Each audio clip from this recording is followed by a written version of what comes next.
infinite cosmos. And it's a practice that uses breathing and chanting and body movements to calm the mind and quiet the emotions. So we'll just start either standing or sitting, that's up to you, and just stand comfortably and close your eyes and just bring your awareness to your breathing.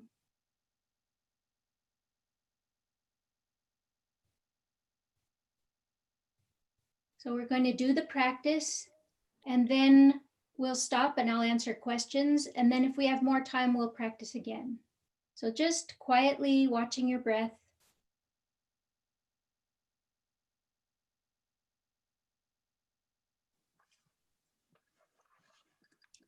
Bring your left hand in front of your heart with your palm facing down, and your right index finger touches the center of your left palm. Now we're going to chant 3 times the words An Tai. An means peaceful, and Tai means a sort of perfection. So inhale deeply. An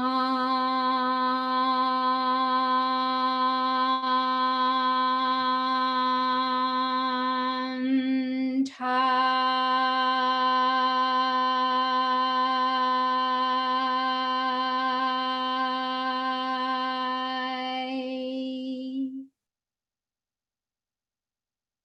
And again, inhale. An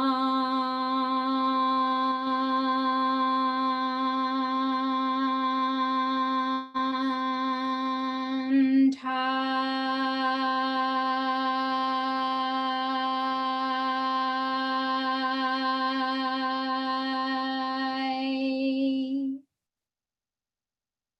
And once more, inhale.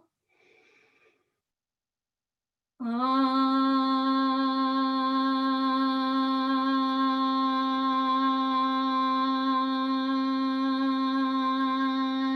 Tai.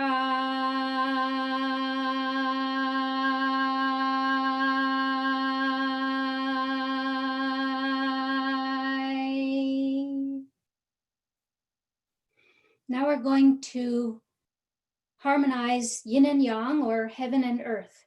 So with your left hand, scoop down and then raise your left arm, left palm, while you lower your right. So your left palm is facing the sky and your right palm is facing the earth. Stretch, inhale. And then as you exhale, release and exchange the arms. So the right hand moves up and the left hand moves down. And again, inhale deeply and stretch. And then exhale, exchange. The left hand moving up, the right hand moving down. Harmonizing the earth and the heavens. Inhale, stretch. Release and exchange. Always just going as far and as comfortably as you can for yourself. Inhale. Exhale, release, exchange.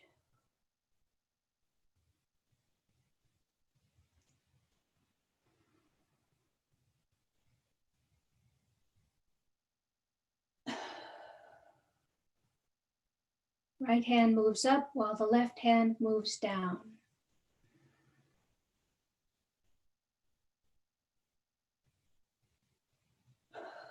Now raise your left palm to meet your right palm in front of your heart. And turn your palms so that your hands face forward. In front of your heart, move forward. Inhale and circle back. Raise your arms over your head, touch your hands, and bring down to center in front of your heart. So we'll repeat this 5 times. Forward, up, Join your hands, lower them down to center in your heart. Move forward. Circle back and up, inhaling. Exhale down.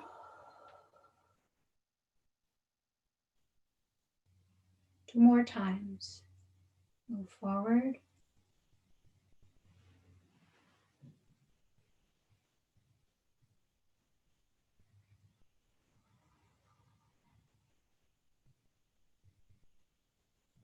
And last time, forwarding, circling back and up. And come down in front of your heart. So that's the whole practice, and we repeat the whole cycle 3 times. So once again, bring your left palm, left hand in front of your heart with the palm facing down and the right index finger touching the center of your left palm. Okay, in front of your heart. Thank you for bringing the pens. And if you could mute yourself, please. We're going to inhale and chant on Thai. Again, inhale. On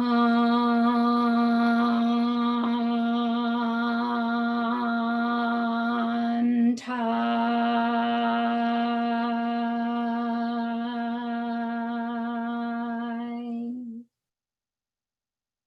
2 more times. Inhale. On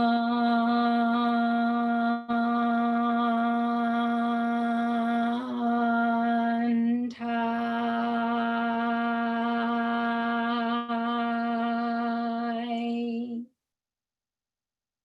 And again, inhale. On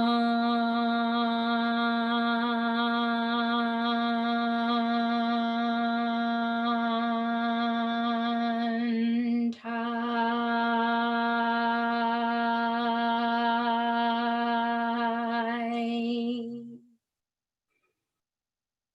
Breathe naturally. Now harmonizing heaven and earth. Circle the left hand down and then up, and the right hand moves down. Left palm facing the sky and the right palm facing the earth. Inhale and stretch. Release, exhale, and exchange hands. Right hand moves up and the left hand moves down. Inhale, stretch. And release. Right hand brings the yang down, left hand moves the yin up. Stretch. Release. Exchanging heaven and earth, yin and yang, 5 times on each side.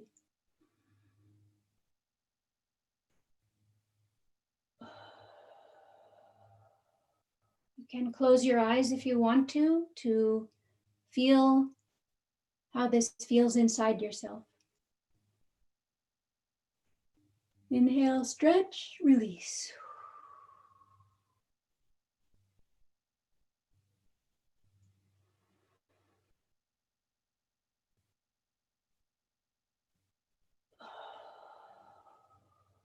Right hand moves down while the left hand moves up. Stretch, inhale, release.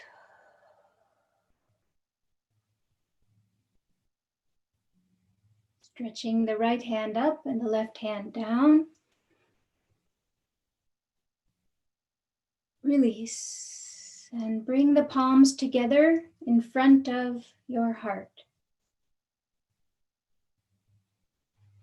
Turn your hands so your fingers face forward and extend your arms forward and then circle back and up, inhaling, opening your heart. Exhale your hands down in front of your heart. And again, move forward.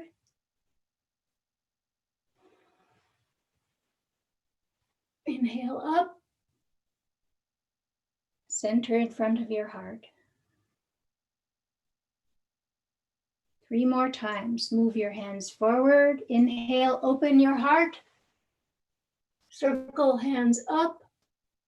Join and bring down in front of your heart.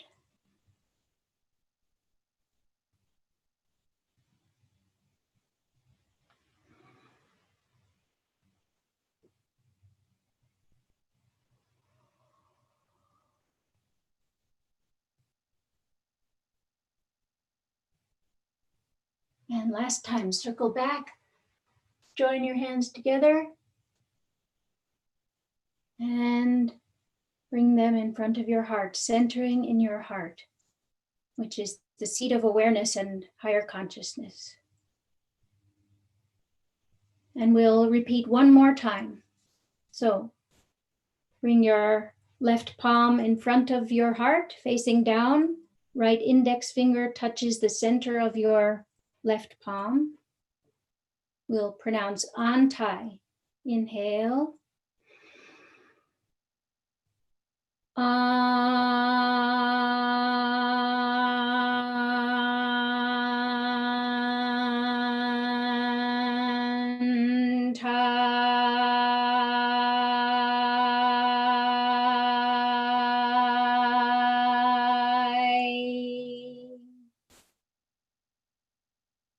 Inhale.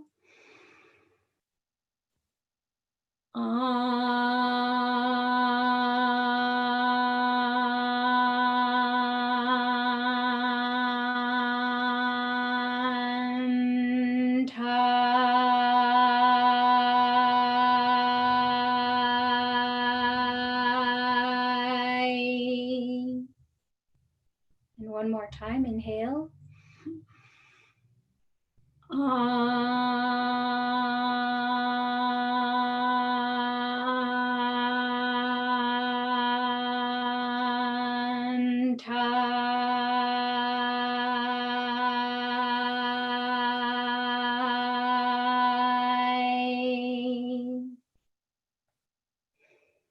Now we exchange heaven and earth, harmonizing yin and yang. Circle the left hand down and up and move the right hand down. Inhale and stretch. Release. Exhale as you bring the right hand up and the left hand down. Inhale, stretch. Release.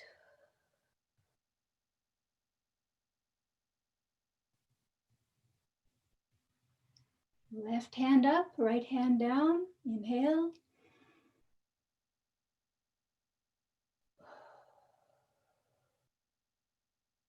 Exchange. Right hand moves up, left hand moves down.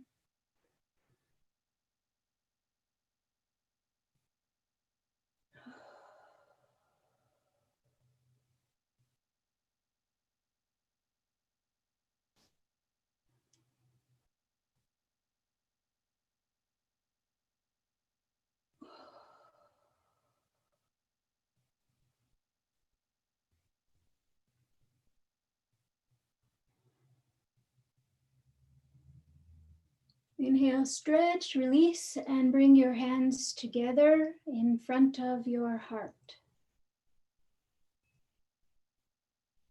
Twist so your fingers point forward and move your arms forward.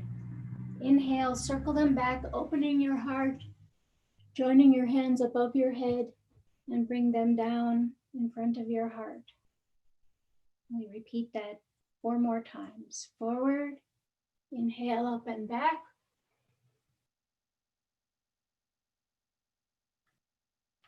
Center in front of the heart.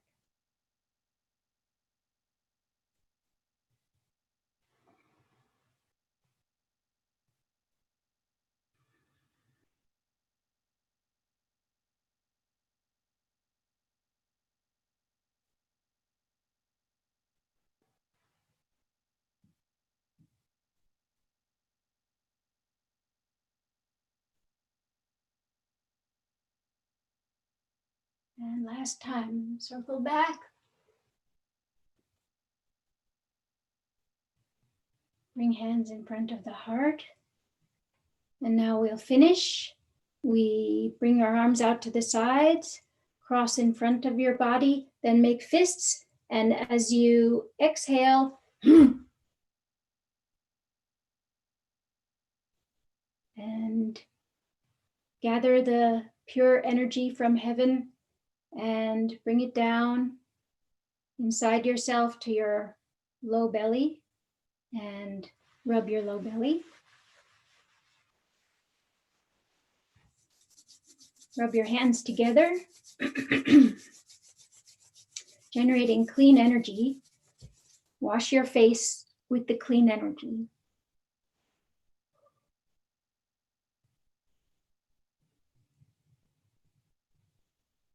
So let's just all sit or stand quietly, eyes closed, and just feel how you feel inside yourself. We'll just do that for a few moments and then we'll open our mics and we can talk.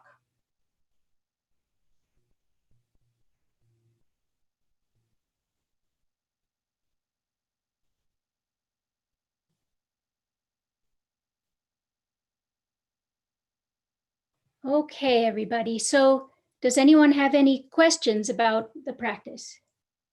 Just unmute yourself and ask. No? Okay, so I'll just explain it a little bit. Please. So Yeah, please explain. yeah, sure. So as I said, this practice is called Qian Kun, which means infinite cosmos. And it's a practice that calms the mind and stabilizes the emotions. So this mantra that we chant, An Tai, An means peaceful and Tai means a kind of perfection. And when we chant, like chanting vibrates through our body. So we know that sound travels faster through water than through air. And the body is largely water, especially the brain is like 90% water. So we're affecting a vibrational change when we chant.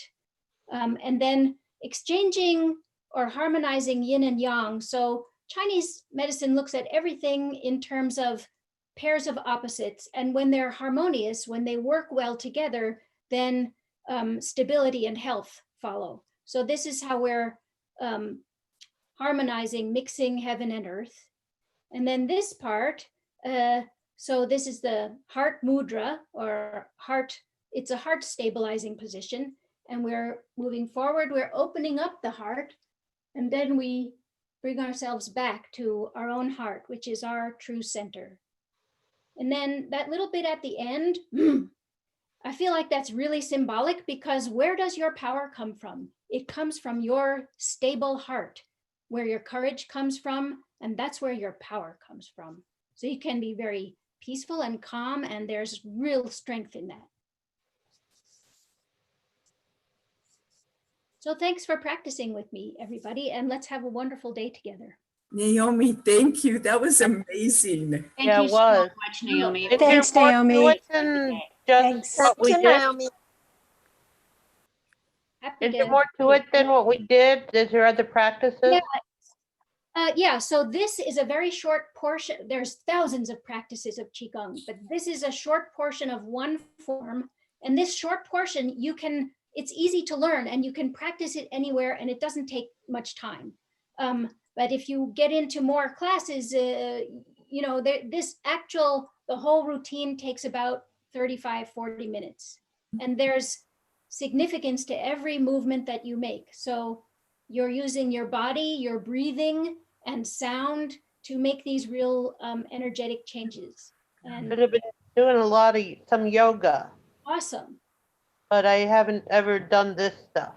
Well, this stuff, we think that yoga and this stuff kind of had the same root back in the mists of time before Abraham was born, and then because they were on separate, places, they diverged. So yoga also uses similar methods to affect the health.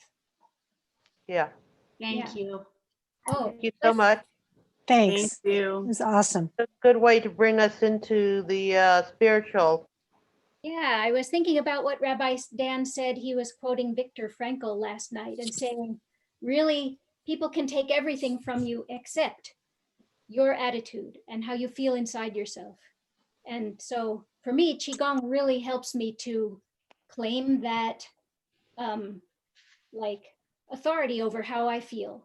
And it helps keep me stable in unstable times. Can we agree? Yeah, Well, I'll agree the times are unstable. yeah. I want to thank you because I've been trying to meditate every day. This is new. And I didn't know how I was going to have time today if I go to all the services. So it was perfect timing. Thank you so much. That's great. Thanks, Naomi. Thank you. You, thanks. Thank you. We do have a few minutes. Do you want to do it again or just choose?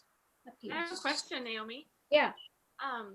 Would you recommend combining this with yoga? I was doing like lower body warrior poses while doing this with my arms. Is that a good idea or is that not? Yeah, I think that's great. Okay, great. Yeah. Okay. Naomi, could you do the energy movement one more time? How we, Very end. Oh. Yeah, so we're here, right? We've done everything. And then you separate your hands and you just cross them once, make fists and inhale and then let's do it again. So okay, from here, okay. or here. Here. Inhale, make fists. Mm. Love that. That's my Wonder Woman stance. Yeah. Naomi, when you do that, I see, does it matter if the right hand's over the left or the left hand's over the right? That part, it doesn't matter. Okay, It's a good question because sometimes that does matter, but not in Right. this. thank you. You're welcome. Deep breath.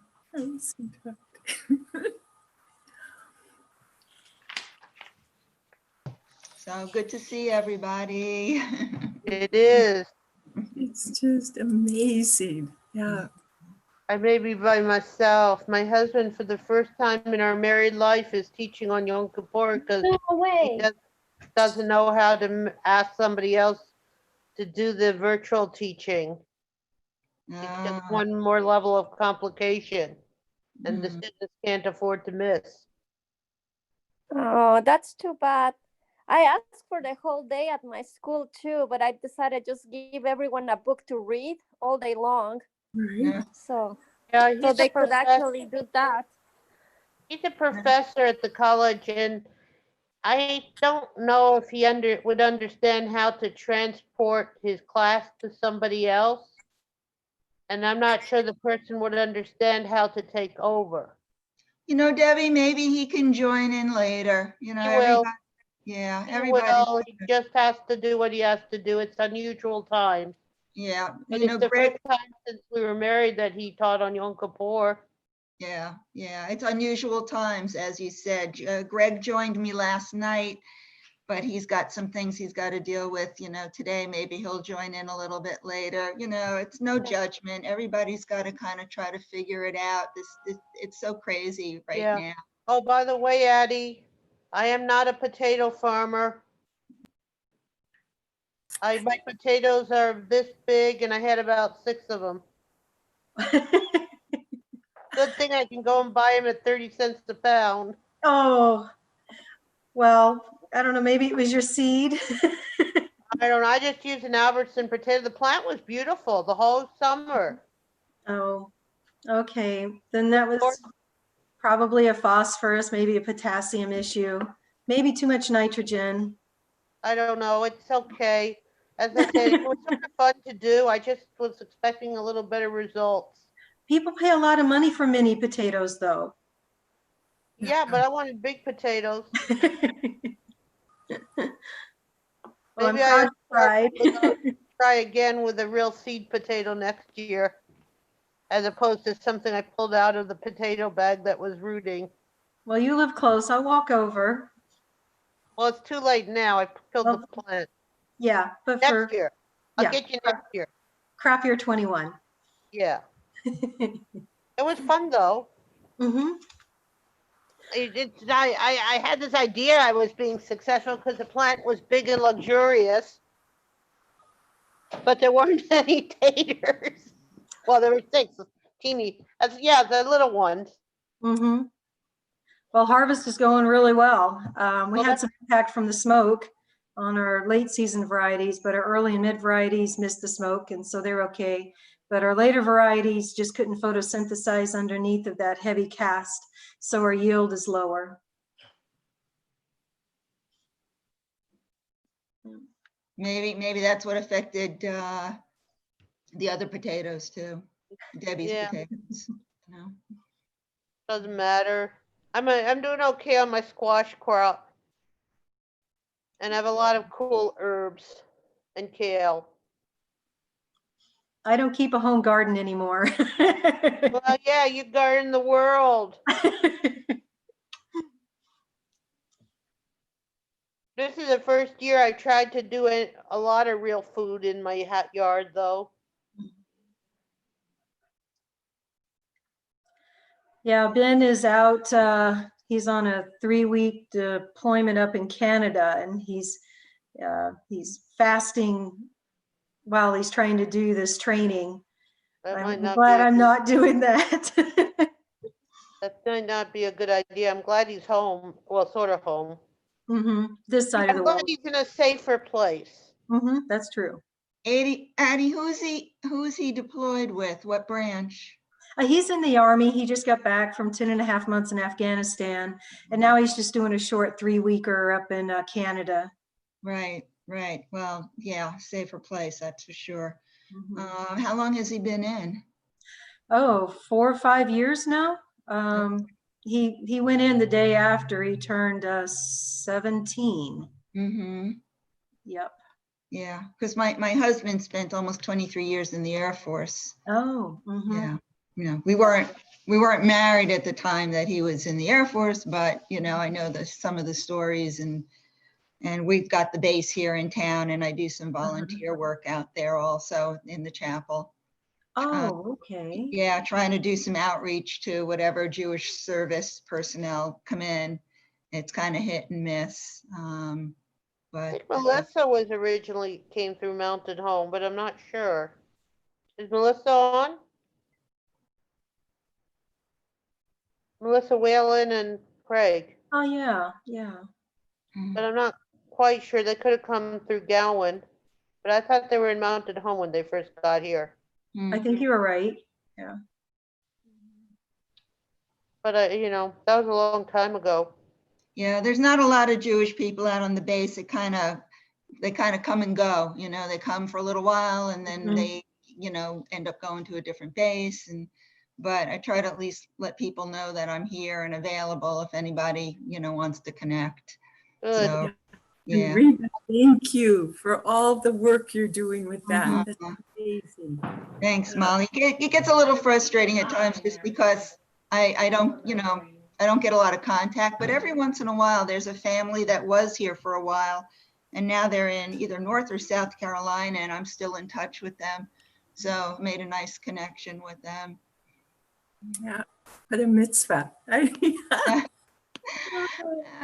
Sometimes I feel like, I wish I was doing more, but you can only do what you can do, try. Yeah, you can't, you got to do what you can do and keep your equilibrium, because you could spend the whole your whole life trying to save the world and ruin, I don't know. Yeah, you got to take care of yourself too, right? You can't do anything else for anyone else if you don't. Right. And speaking of saving the world, Sandy is back home, and she, of course, has done so much on the board with the Wasma Center. And I just saw your photo, Sandy. Thank you for your work, dedication to human rights. And welcome back home, Sandy, you and your family.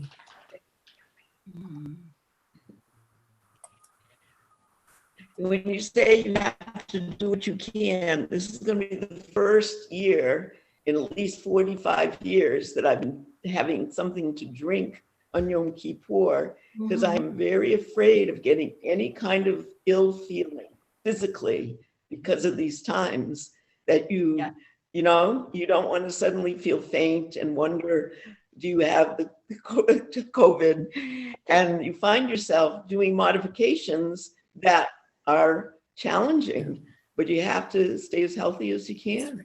Yeah, you So- don't want to get Diabetic, not dehydrated. eating is good enough for me.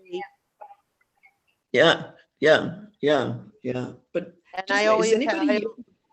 What? I'm always, if I feel ill, I know I'll eat, but you haven't had to eat since I was since I basically, Josh was not nursing. Right.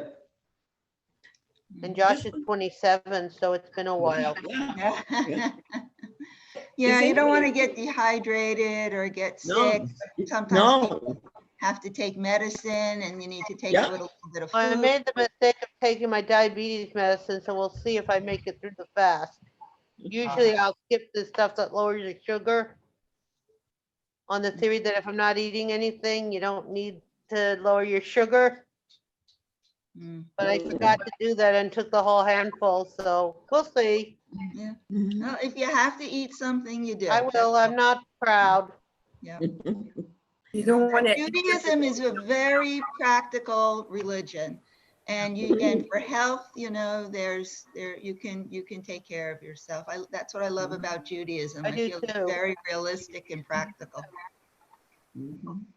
May I ask, is there anybody here from the East Coast or Massachusetts or anything? Originally, New York, Yeah. Where? Where did you say, Reba? New York. Oh, I'm Yeah. sort of from the East Coast. I spent more of my time on the East Coast before I got here than the West Coast. My problem is I'm a Navy brat, but I spent most of my time on the East Coast before I moved here. Mm. But I've been here longer than I've been anywhere else in my life by a lot. Now, Rochester, New York. I just saw somebody there from Rochester, New York. Who is that? Yeah, Hillary. Hillary. Yeah. Hey, Hillary, we'll have to talk. I My spent 7 grandparents. years in Binghamton and 4 years in Troy Oh boy, yeah. So and upstate. 2 years in New Rochelle, sometime in Maryland, Virginia, Pennsylvania, a little bit of Florida, California. I was the only time I was really in the West growing up. You did move around. Hi. Hi, I'm joining you from Delray Beach, Florida. Wow. I just sent you a message.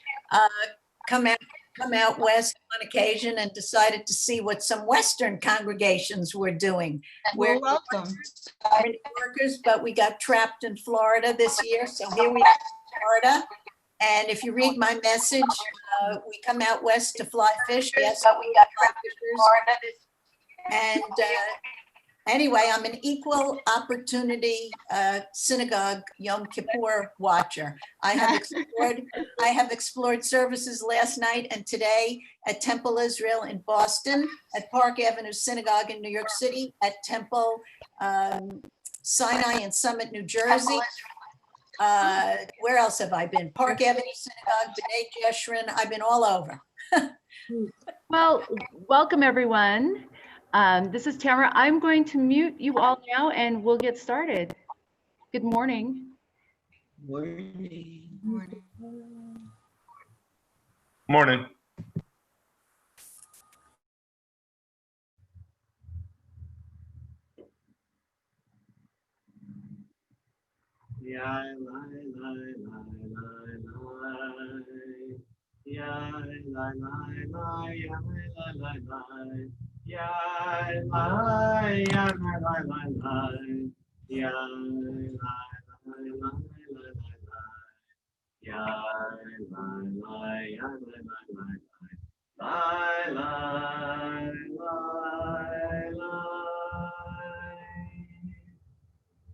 Boker Tov, good morning, Gamar Chatima Tova, may we be sealed for blessing in the book of life on this most sacred day.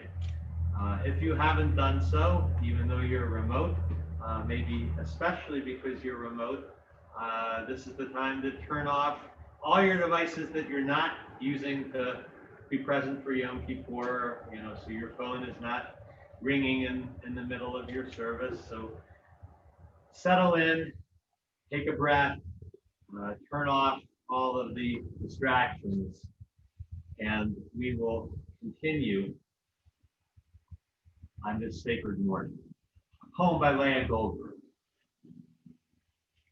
This is an hour of change. Within it, we stand uncertain on the border of life. Shall we draw back or cross over? Where shall our hearts turn? Shall we draw back, my brother, my sister, or cross over? This is the hour of change. And within it, we stand quietly on the border of life. What lies before us? Shall we draw back, my brother, my sister, or cross over? Ma Tovu, the opening song for this morning. It's in transliteration in your Machs or your prayer book, page 541.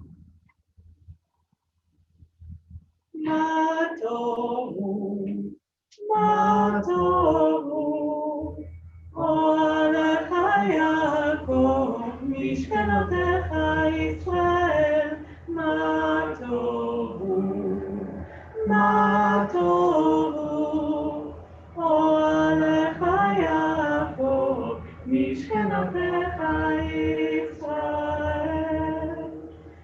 Ani berov chastecha, avu beitecha, אשתחווה לך על קודשך ביראתך. מה טובו, מה טובו, אוהליך יעקב, משכנותיך ישראל. אדוני אהבתי מאוד ביתך, ומקום משכן כבודך, משכן כבודך. מה טובו, מה טובו, אוהליך יעקב, משכנותיך ישראל. ואני אשתחווה לך, אברך לפני אדוני עושי. מה טובו, מה טובו, אוהליך יעקב, משכנותיך ישראל. Our morning blessings, page 85. Baruch atah Adonai Eloheinu melech haolam, asher natan l'sech v'bina l'havchin ben yom u'ben laila. Blessed are you as implanted mind and instinct within every living being. Baruch atah Adonai Eloheinu melech haolam, ha'ma'avir sheina me'idnai u'pnuma me'apapai. Blessed are you who remove sleep from the eyes and slumber from the eyelids. Baruch atah Adonai Eloheinu melech haolam, v'hokei ha'ivrim. Blessed are you who opens the eyes of the blind. Baruch atah Adonai Eloheinu melech haolam, v'hokei ha'ivrim. Blessed are you whose power lifts up the fallen.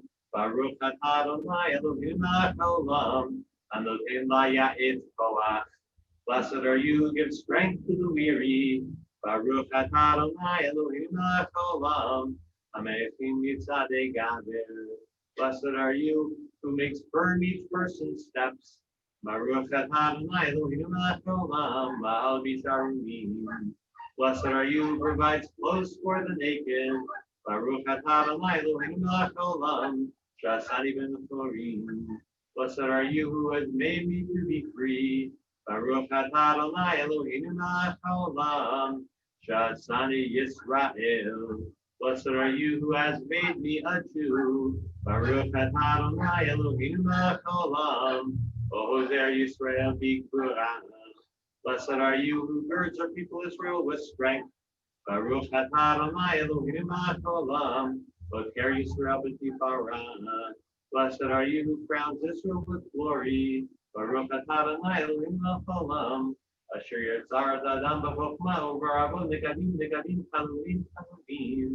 Galui v'yidu lifnei kisei kavodacha, shemifetech ha'nei mitzvotem achad mehem, efshar lekayem v'la'amod lefanecha. Baruch atah Adonai rokachu v'asar u'mafti la'asod. Wondrous fashioner and sustainer of life, source of our health and our strength, we give you thanks and praise. Eloheinu shamash v'nachata pita ho'rani. Atavarata yitzvata v'chachati v'tam shamra b'kirbi. Uzman shaneshama b'kirbi modani l'fanach Adonai Elohai v'le'ev v'tai v'gon kol ha'ma'asim adon kol ha'neshamot. Baruch atah Adonai asher b'yado nefesh kol chai v'ruach kol b'sar ish. Blessed are you in whose hands are the souls of all the living and the spirits of all flesh. Page 94.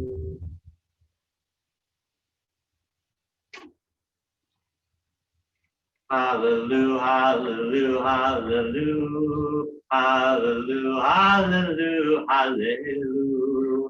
Hallelujah, hallelujah, hallelujah, hallelujah, hallelujah, hallelujah. Hallelujah, every cause show. Hallelujah, birkiamuzo.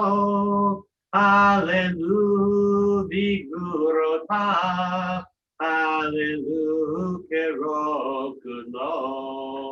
Hallelujah, hallelujah, hallelujah, hallelujah, hallelujah, hallelujah. Hallelujah, hallelujah, hallelujah, hallelujah, hallelujah, hallelujah. Hallelujah, betake ashofar.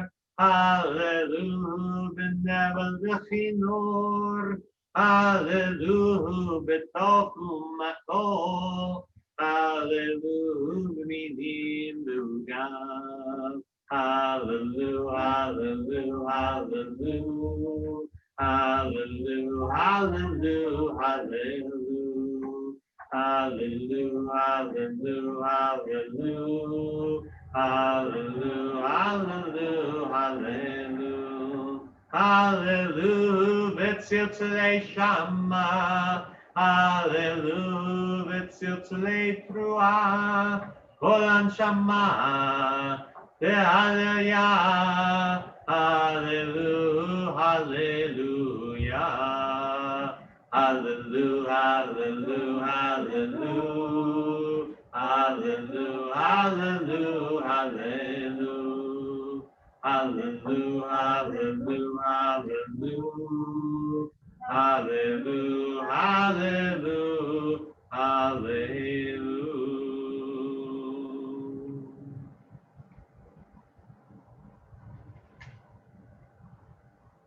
Continue with Baruch Hu, page 304.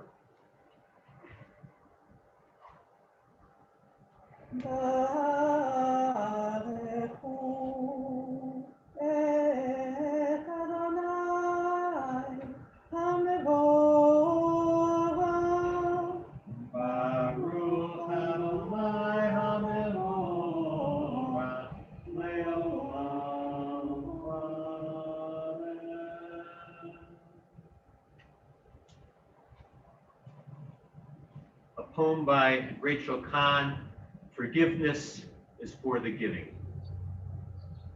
Forgiveness is for the giving. There is a little whisper within you. It speaks discreetly, yet yearns to be heard.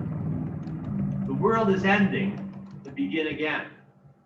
You are your own rectification. You are your own next generation.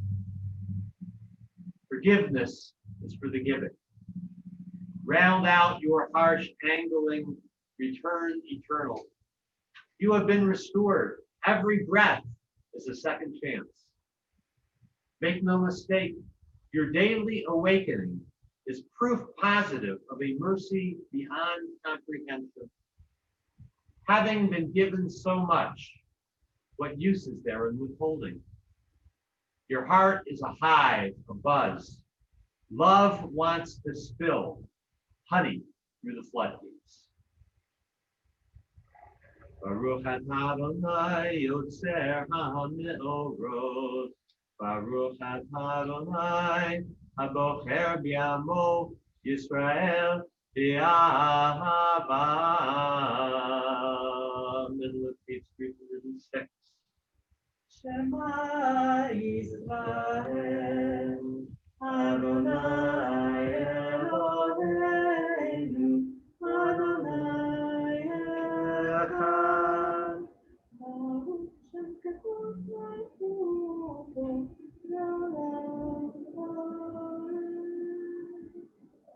ואהבת את אדוני אלוהיך בכל לבבך ובכל נפשך ובכל מאודיך והיו הדברים האלה אשר אנוכי מצווך היום על לבביך ושיננתם לבניך ודיברת בם בשבתך בביתך ובלכתך בדרך ובשוכבך ובקומך ובקשרתם לאות על ידך והיו לטוטפות בין עיניך וכתבתם על מזוזות ביתך ובשעריך למען תזכרו ועשיתם את כל מצוותיי והייתם קדושים לאלוהיכם אני אדוני אלוהיכם אשר הוצאתי אתכם מארץ מצרים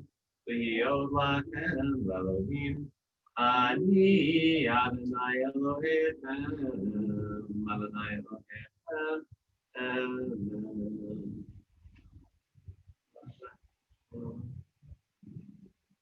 Michamocha Freedom's Song, page 308. Len Levitt will be leading us in the music this morning.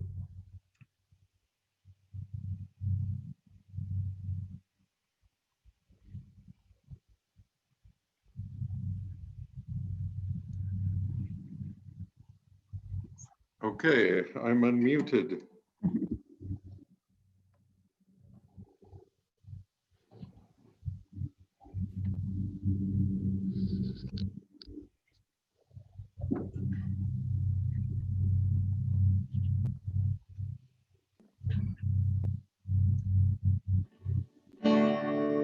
Mi chamocha va'elim Adonai, mi chamocha nedav kodesh.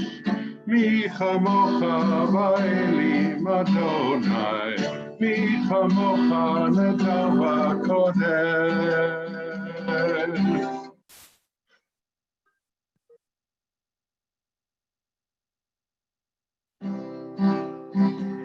No one tehilo, no safele, no one tehilo, no safele, Adonai imloch leolam va'ed. Mi chamocha va'elim Adonai, mi chamocha nedav kodesh. Mi chamocha va'elim Adonai, mi chamocha nedav kodesh.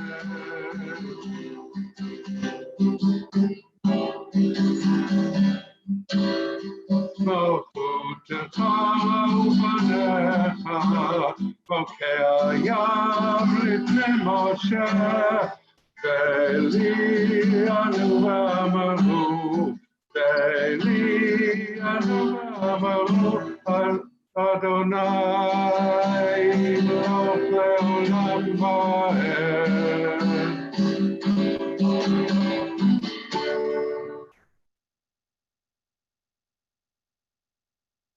Kuma be'ezrat Yisrael, uvdechinu mecha Yehuda v'Yisrael.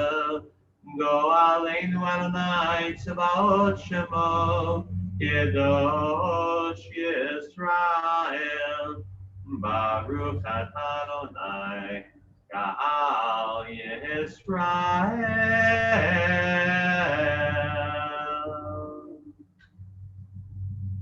rise for Tefillah, page 308. Adonai, שפתי תפתחו פי כי תהילתך.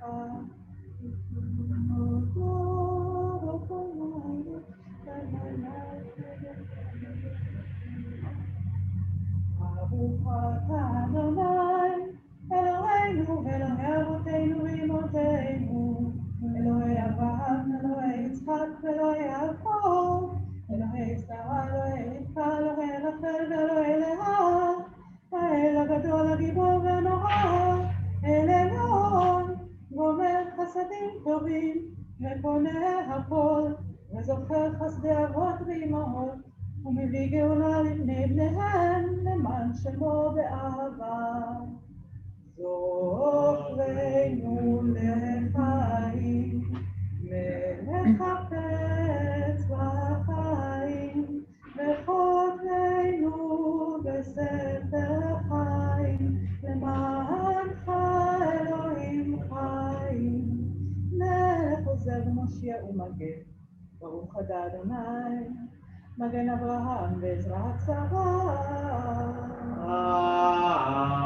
אמן. אתה גיבור לעולם אדוני, מחיה כל הקרב והושיע, מכלכל חיים בחסד, מחיה הכל ברחמים רבים, סומך נופלים ורופא חולים, ומתיר אסורים.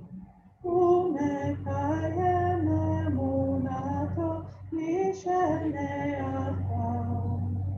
מי כמוך בעל גבורות ומדומה לעם. מלך מניף ומחייב ומצמיח ישועה. כמוך ברחמים זוכר יצוריו לחיים ברחמים, ונאמן אתה להחיות הכל. ברוך אתה אדוני, מחיה הכל. Amen.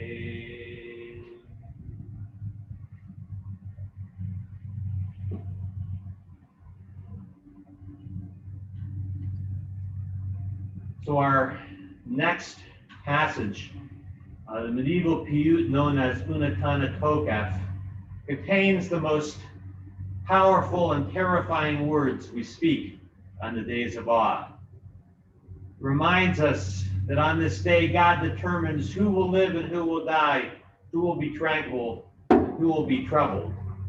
Words that we feel in our guts this year. Before we utter the lines, I'd like you to take a look around the virtual room. Look at the people on your screen, the people in our community who are gathered virtually across our city, our state, and well beyond. Look at them. Look inward at yourself as well. Because as you look around, know that some of the people that you see, that some of us will not be here next year. Everyone in this virtual room, everyone reciting this prayer and everyone not reciting it, and those not in this room too, all of us, you and I, we will all die. Some in the months ahead, some too soon. More will suffer pain and loss. The prayer tells us that the tefillah, teshuvah, and tzedakah, that repentance and prayer and charity will temper the severe decree. The word is temper, not change. No matter how many mitzvot we do, the decree is irrevocable. Suffering and mortality are inevitable. As Rabbi Ed Feinstein notes, the answer to every question asked in this prayer, every one, is me. Who will live and who will die? Me. Fire, earthquake, plague, water. In our lifetimes, we will all be scorched and drowned, shaken and burdened, wandering and at rest, tranquil and troubled. That is the journey that we all share. The prayer is not about somebody else. It's about us coming to terms with the fragility of life. We do that by gathering together, by standing this year virtually, but standing still in community, by supporting and loving one another. Through teshuvah, tefillah, and tzedakah, by examining our lives, by reaching out for holiness, by performing acts of kindness, and working for justice. We need one another to do these things. For although these acts will not keep death and pain at bay, they are what makes for a life of richness and meaning while we are here.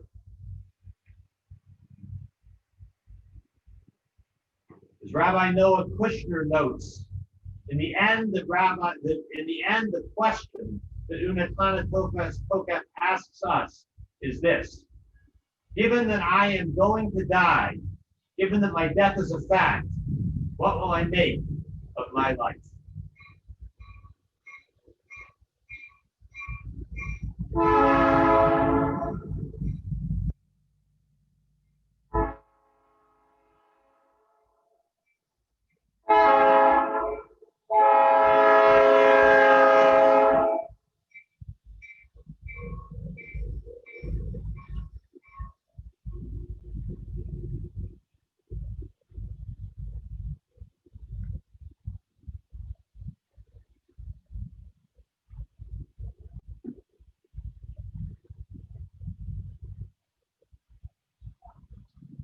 Page 312.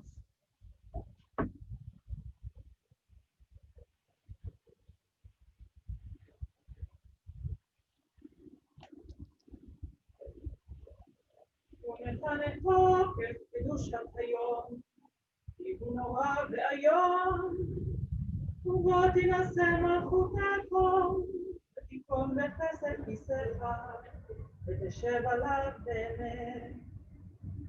אמת כי אתה דיין מוכיח ויודע בעת, וחותם וחותם וסופר ומונה, ותזכור כל המשפחות, ותפתח את ספר הזיכרונות, מאליו יקרא וחותם יד כל אדם בו.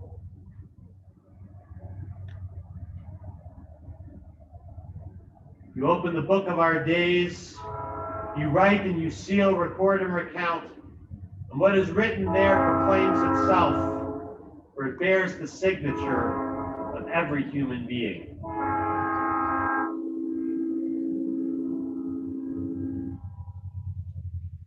ושופר גדול ייתקע, וכל דממה דקה, כי שמע, ומלאכים יחפזו, וחילו עדי יוחזו, ויאמרו, הנה יום הדין, לפקוד על צבא מרום בדין, כי לא יזכו בניך, בדין, בדין, בדין. וכל בעולם יעמוד לפניך כבני מרום, וקראתו עדרו, מעביר צונות תחת שבטו, כן תעביר ותזכור ותמנה, ותפקוד נפש כל חי, ותחטוף קצפה לכל בנייה, ותחטוף קצפה לכל בנייה, ותכתוב את גזר דינם. The great shofar is sounded, the still small voice is heard. The angels, gripped by fear and trembling, declare in awe, this is the day of judgment. For even the hosts of heaven are judged, as all who dwell on earth stand arrayed before you. So do you muster and number and consider every soul, setting the bounds of every creature's life and decreeing its destiny. בראש השנה ייכתבו, וביום צום כיפור, ביום צום כיפור יחתמו. בראש השנה ייכתבו, וביום צום כיפור, ביום צום כיפור יחתמו. כמה יבואו וכמה יבררו, מי יחיה ומי ימות, מי בקיצור ומי לא בקיצור. בראש השנה ייכתבו, וביום צום כיפור, ביום צום כיפור יחתמו. מי באש ומי במים, מי בחר ומי בחיה, מי ברעב ומי בצמא. בראש השנה ייכתבו, וביום צום כיפור, ביום צום כיפור יחתמו. מי ברש ומי במגפה, מי בחניקה ומי בתחילה, מי ינוח ומי ינוח. בראש השנה ייכתבו, וביום צום כיפור, ביום צום כיפור יחתמו.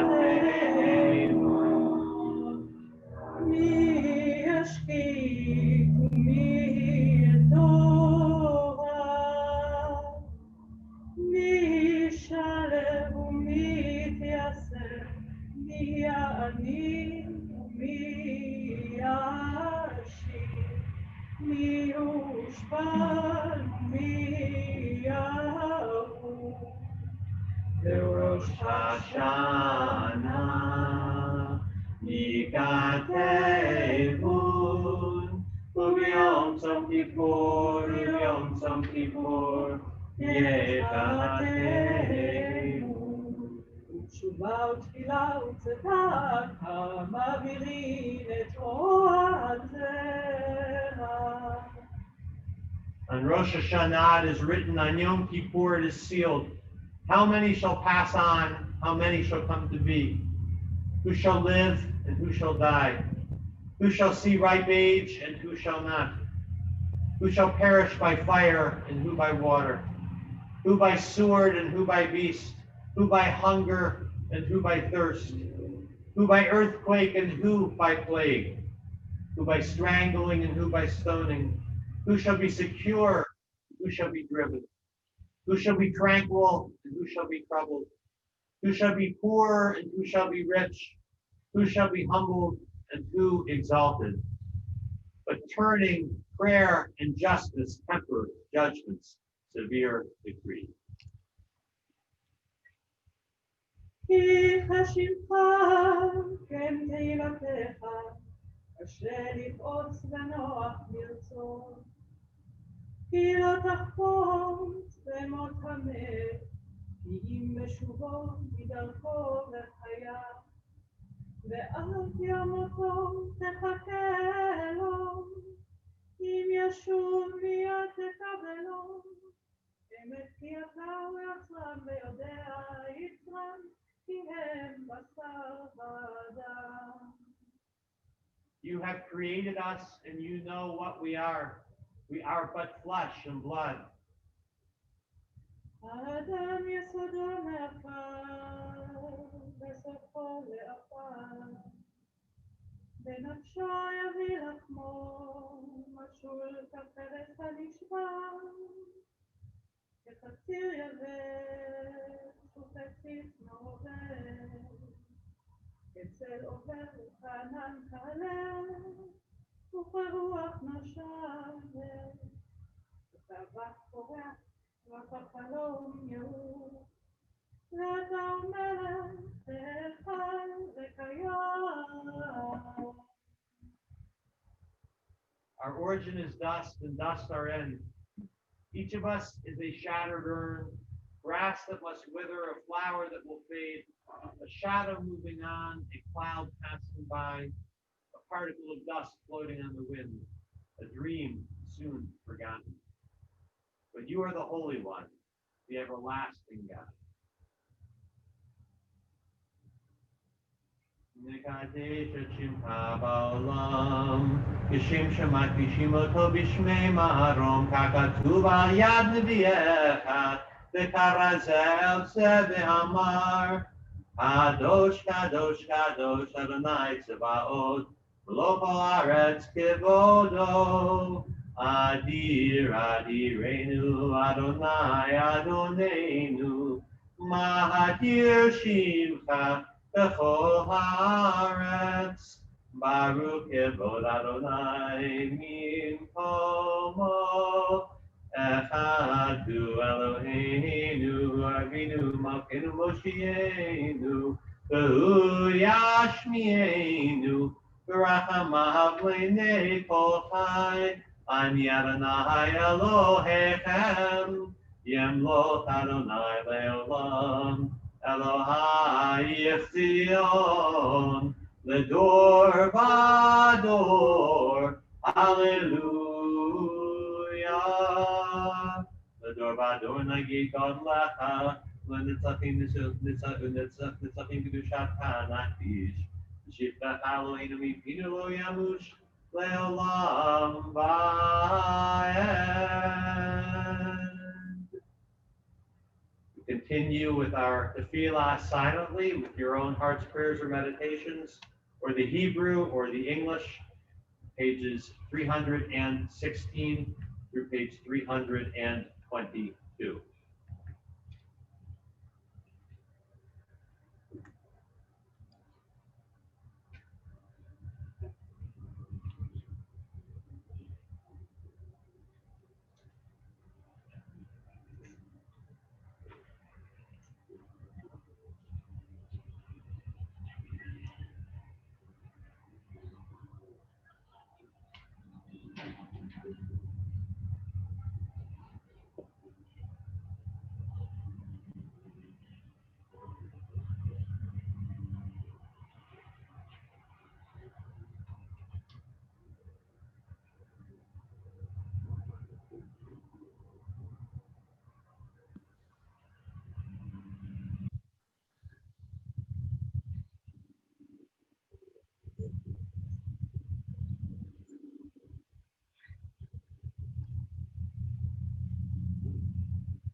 Continue with Ose Shalom. Sandy Barranker will lead us in the music.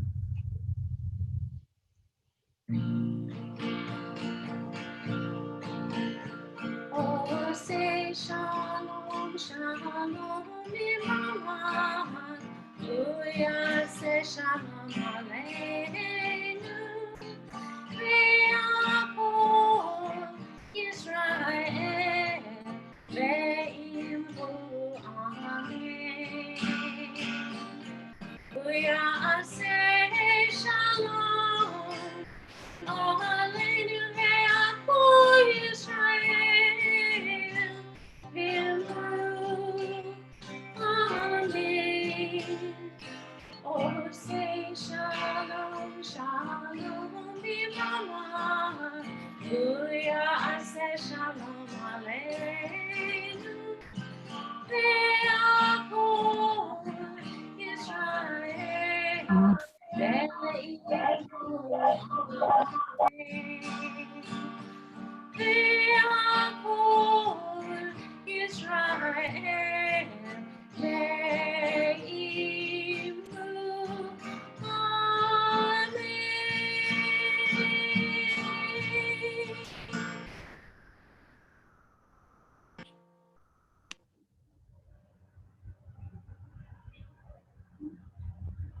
Yesher Koach, and thank you, Sandy.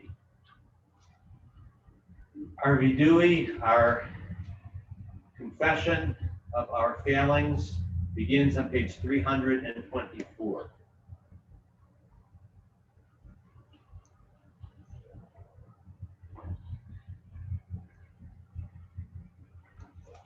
Eloheinu, Eloi אבותינו ואמותינו, תבוא לפניך תפילתנו. ואל תתעלם מתחינותינו, שאין אנחנו עזי פנים וקשי אוהב. לומר לפניך, אדוני אלוהינו, ואלוהי אבותינו ואמותינו, צדיקים אנחנו ולך אותנו, אבל אנחנו חטאנו, אבינו ושענו.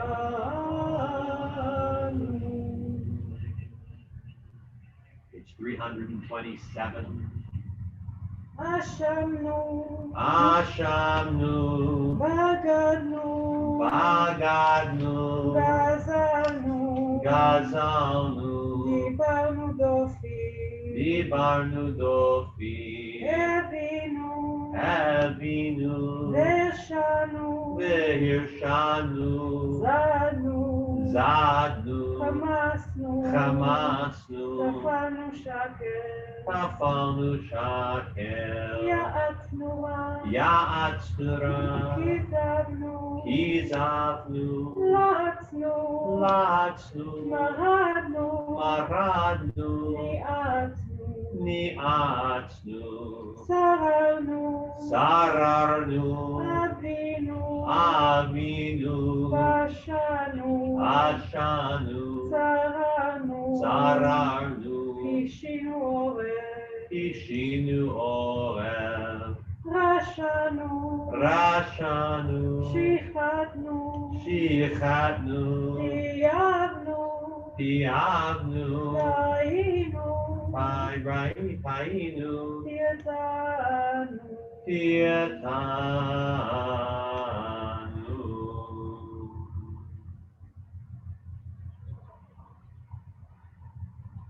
Page 330.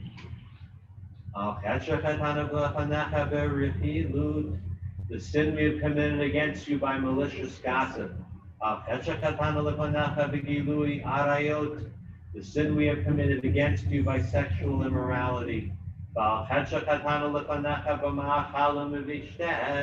and the sin we have committed against you by gluttony.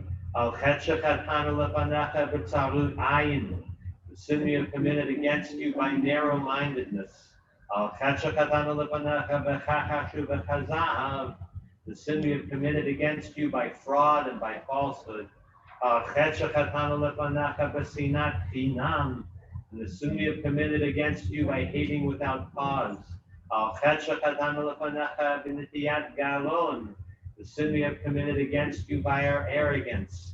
Al chetshechatanu lefanecha ba'azut metzach, the sin we have committed against you by our insolence. Al chetshechatanu lefanecha b'kalut rosh, and the sin we have committed against you by our irreverence. Al chetshechatanu lefanecha b'vidui peh, the sin we have committed against you by our hypocrisy. Al chetshechatanu lefanecha b'flilut, the sin we have committed against you by passing judgment on others.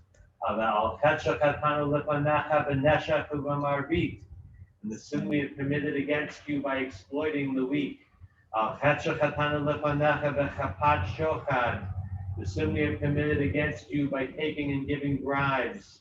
Al chetshechatanu lefanecha b'yetzer hara, the sin we have committed against you by giving way to our hostile impulses. Al chetshechatanu lefanecha b'ritzat raglaim lahara, and the sin we have committed against you by running to do evil. We add to these those submitted by our community. I have missed the mark, al chet, by not listening on time when my late disabled father was crying for help. Al chetshechatanu lefanecha, I could have been more emotionally available for my siblings after my mother died. Al chetshechatanu lefanecha, for not taking the time to reach out to someone I knew was grieving. Al chetshechatanu lefanecha, for discounting my teenage grandchildren's needs to be active and engaged. Al chetshechatanu lefanecha, for not being present in the moment when a family member needed me. Al chetshechatanu lefanecha, for being self-absorbed with personal issues and not extending myself to feel compassion for the sufferings of a friend. Al chetshechatanu lefanecha, for seeing people in need yet choosing not to help.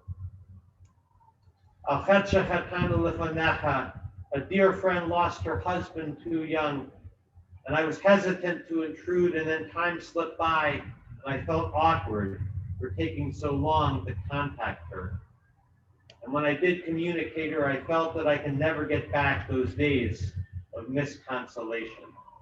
Al chetshechatanu lefanecha, for insensitivity for others' feelings, for not connecting enough with my family, for being hurtful to my spouse, for failing to have the right priorities, for not taking good care of my health. Al chetshechatanu lefanecha, for missing the mark when I failed to balance work and life, and shorting those dear to me. Al chetshechatanu lefanecha, for missing the mark on taking more work than I could manage. Al chetshechatanu lefanecha, for not using my privilege, not speaking up, and not speaking out.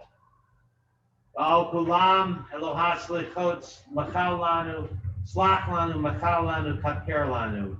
For all these failings, O God of mercy, forgive us, pardon us, grant us atonement. Brad will sing Al kulam, page 331. Ve'al kulam Elohai slichiot, selach lanu, mechal lanu, kaper lanu.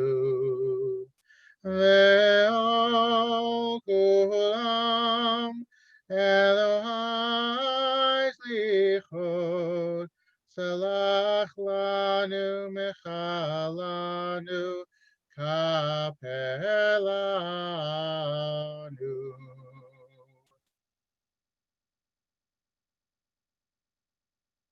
On and named many of our misdeeds, our failings of the past year.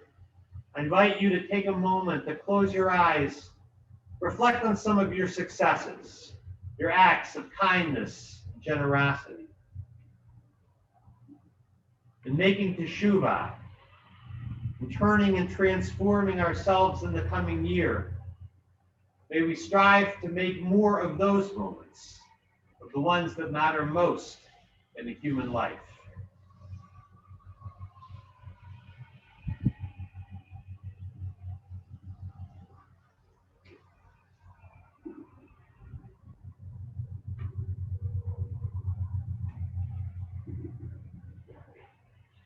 Rav Kook's Vidui Latov, a confession for the good. Ahavnu, we have loved. Berachnu, we have blessed. Gadalnu, we have grown.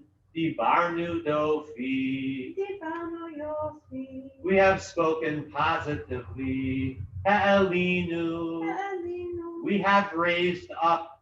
Bechasnu, we have shown compassion. Zeraznu, we have acted enthusiastically. Chamalnu, we have been empathetic. Hipachnu emet, we have cultivated truth. Ya'atznu tov, we have given good advice. Kibadnu, we have respected. Lamadnu, we have learned. Machalnu, we have forgiven. Nichamnu, we have comforted. Salalnu, we have been creative. Orarnu, we have stirred. Pa'alnu, we have been activists. Sadaknu, we have been just. Kivinu la'aretz, we have longed for the land. Richamnu, we have been merciful. Shakadnu, we have given full effort. Hamachnu, we have supported. Haramnu, we have contributed. Tikanu, we have repaired. For all these deeds of loving kindness, Eternal One, remember us, support us, strengthen us.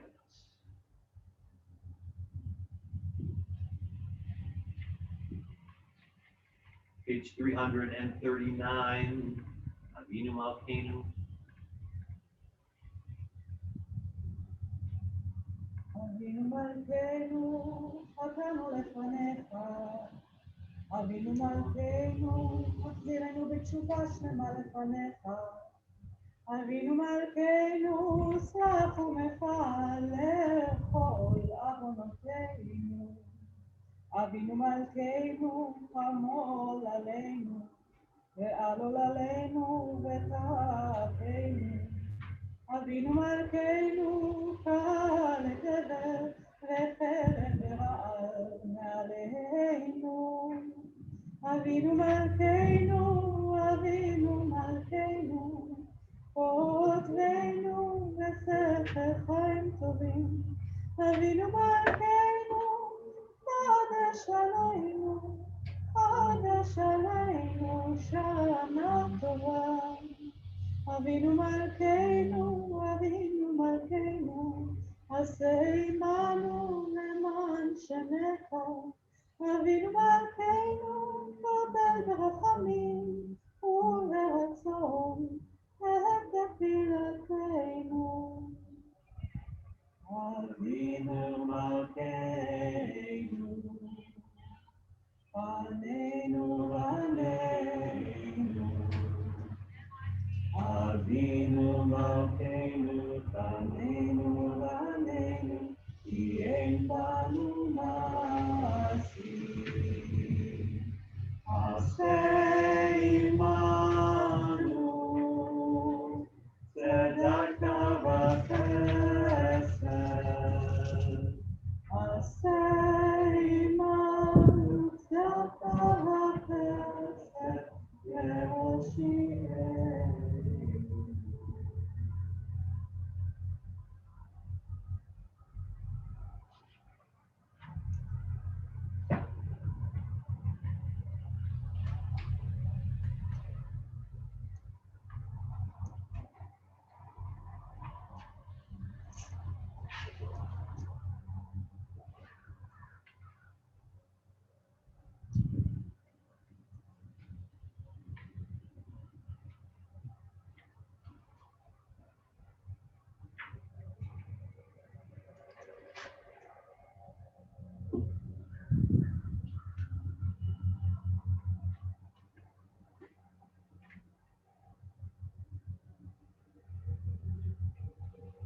The chasm between the scene in the Torah portion that we will read in a few moments and the world that we currently inhabit can be hard to bear.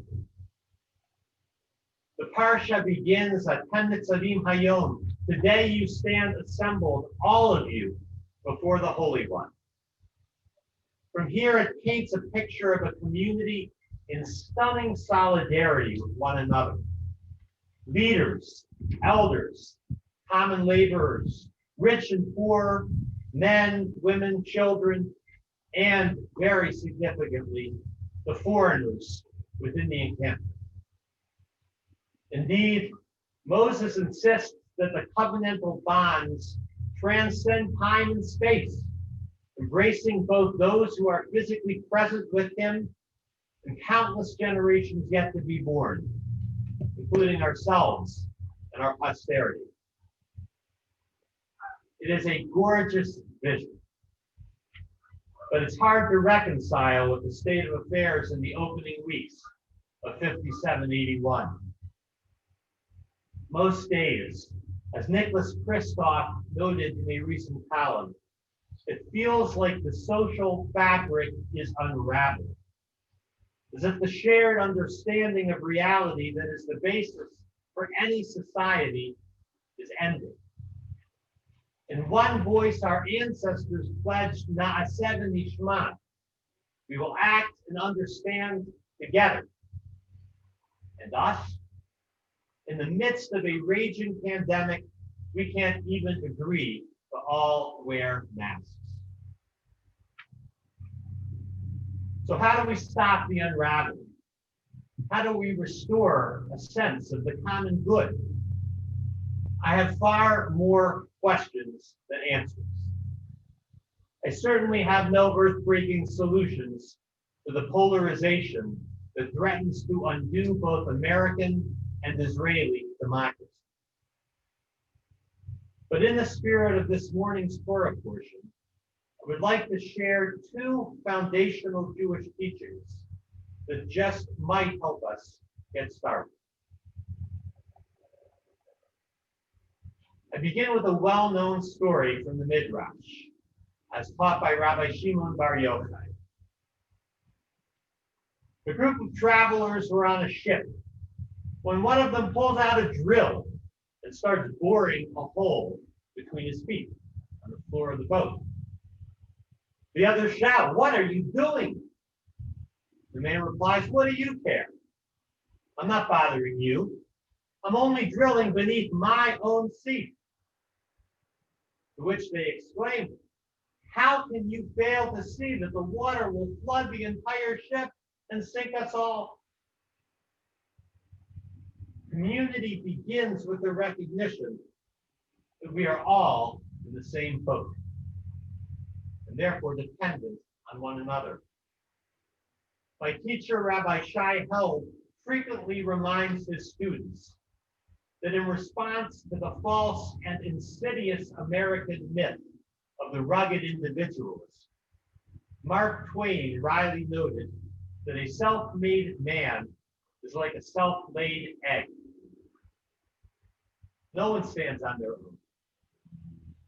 Wisdom starts with the awareness that we are all in debt to countless others who grow our food, who pave our roads, power our grid, who heal us when we are sick, who educate our children, who secure our safety, and on and on and on. The global reach of COVID-19 should render this truth patently obvious. As Ted Anthony observes in his article, Individual Rights, Common Good, and Coronavirus, everything from food shopping to healthcare, the package delivery requires a web of intricate, precise networks that form a common good. And that is so relevant when the direct impact of one's individualism in the form of virus-laden droplets can ripple out to others. The pandemic demands cooperation and shared sacrifice. COVID-19 is revealing that our fates are intertwined, that if the person in front of us in line at the grocery store doesn't have access to good health care, that is going to have an effect on our own health. True community becomes possible when we accept our mutual dependence. Our tradition's second grounding for a civil society is an honest assessment of our shared vulnerability. That is the message at the heart of every Yom Kippur day, which compels us to stare into the face of our own mortality. In his extraordinary guide to the days of awe, this is real and you are completely unprepared.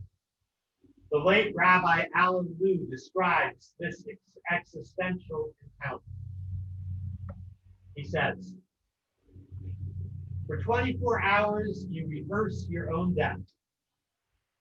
You wear a shroud, and like a dead person, you neither eat nor drink.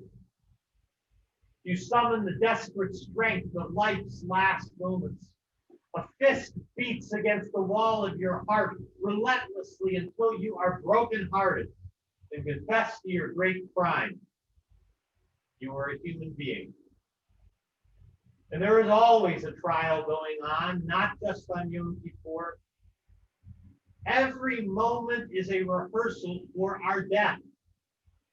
We die to the world every time we breathe out. And every time we breathe in, every time our breath rises in us of our own accord, we are reborn. And the world rises up into being again. This is the heart of the days of awe, that we are all finite, fragile, and so very vulnerable. Mortality lurks everywhere and always wins at the end. And even during the brief span of our lives, so much remains beyond the grasp of our power. As Rabbi Ed Feinstein notes, none of us determines when we will be born or when we will die.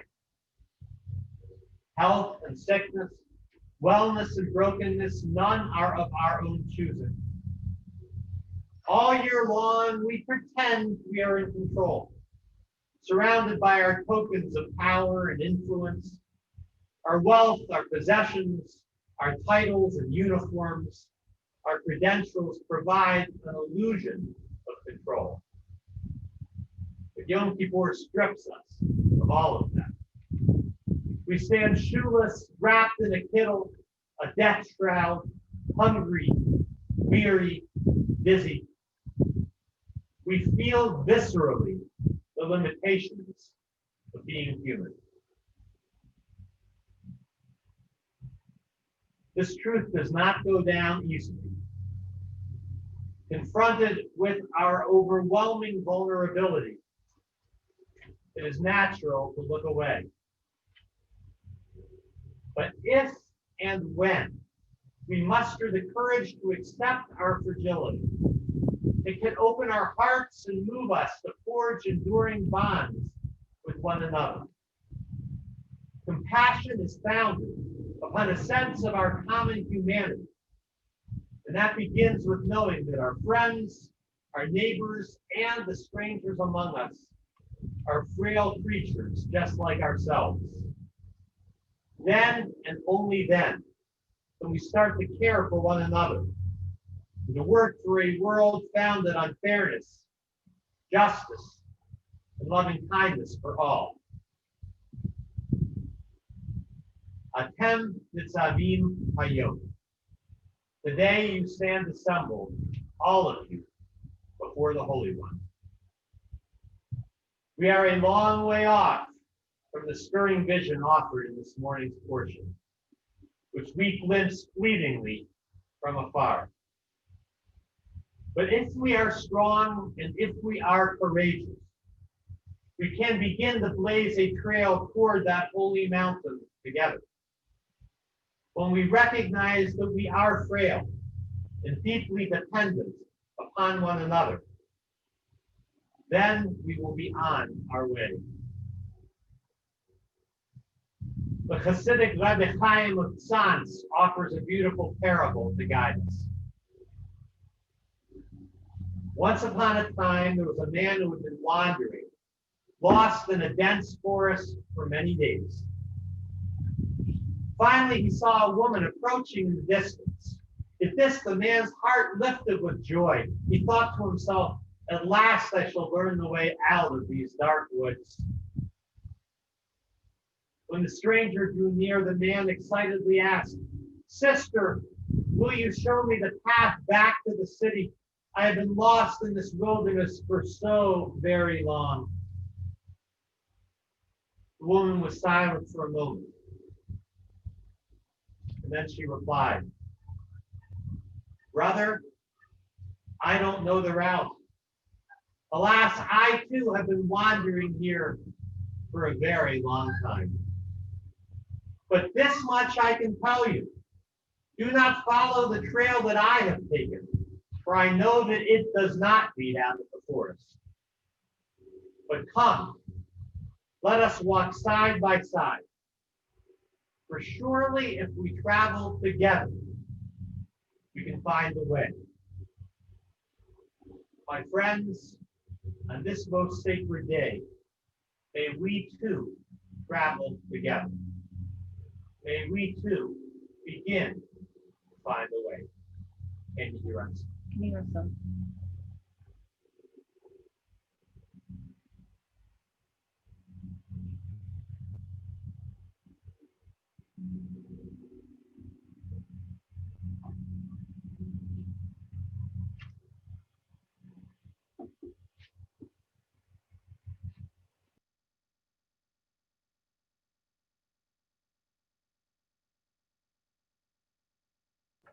After our closing song, with our reading from the Torah and some Torah study to follow. See the website for the schedule for the rest of the day, workshops at 2 and 3, afternoon service at 4. For the Easter service at 5:30, encourage you to have your yahrzeit candle lit and pictures of the dear ones that you are remembering with you, and Ne'ilah at 6:45. I want to thank our musicians for this morning, Len Levitt, Sandy Barrenter, Brad Wolf. Thank Naomi Jankowitz for leading us in Qigong before the service, for Elizabeth Sonerson for facilitating our communal responses to the Bidui, to Tamara and to Shelley Wolf for our tech response, and in advance to Rachel Pichette and to Shelley and to Shira Cronenberg, who will be reading Torah for us this morning. So Torah immediately after our concluding song, which will be Olam Chesed Yibaneh. The world will be built upon chesed, upon compassion and loving kindness. Len Levitt will lead us.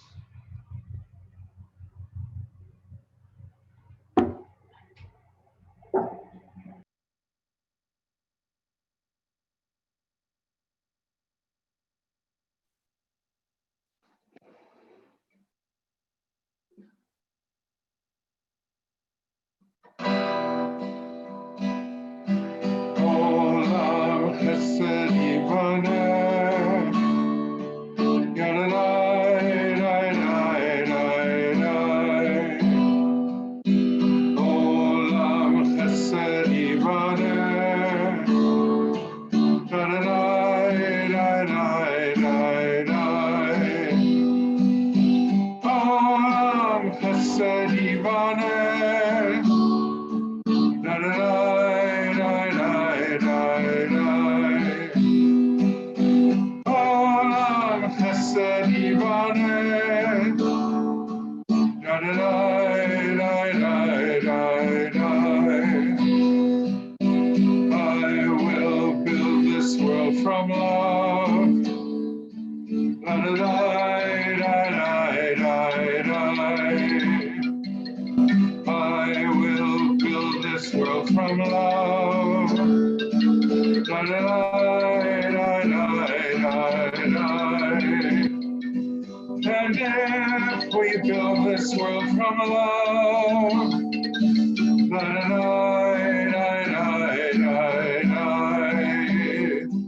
When God will build this world from love.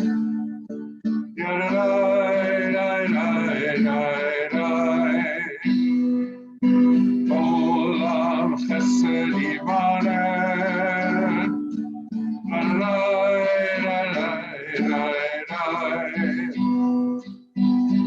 Olam chesed ivanet.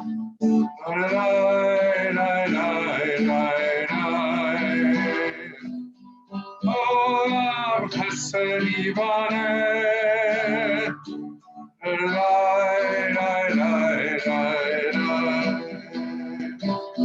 Olam chesed ivanet.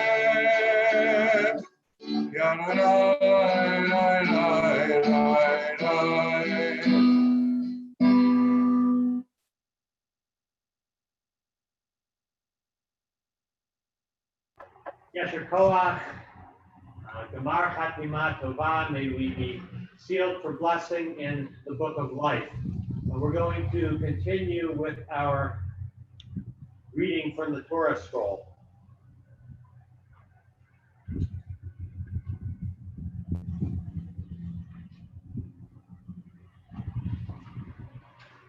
We'll be reading this morning from portion Nitzavim for this Yom Kippur, two sections, Deuteronomy 9, verses 9 through 14, and then Deuteronomy chapter 30, verses 11 through 20. We'll have two readers. Our first reader, and you can follow along in your mocks or starting on page 343. So I'll be following in the Torah here. Our first reader, I'd like to call up Shira Cronin. Baruch atah Adonai Eloheinu melech haolam asher kiddushanu b'mitzvotav v'tzivanu la'asok b'divrei Torah. Atem nitzavim hayom kulachem lifnei Adonai Elohechem roshechem shiftechem ziknechem b'shotrechem Kol ish Israel, tapechem nishechem, b'gerecha, asher b'kerev machanecha, mechotev etzecha, ad shoev meimecha, le'ovrecha, barit, Adonai Elohecha, Uvalato asher Adonai Elohecha koret imecha hayom lema'an hakim otecha hayom lo le'am behu yihei lecha le'Elohim ka'asher dibar lach V'ka'asher nishba la'avotecha la'Avraham le'Yitzchak u'Yaakov v'lo itechem levadechem anuchi koret et haberit hazot v'et ha'ala hazot ki et asher yishno po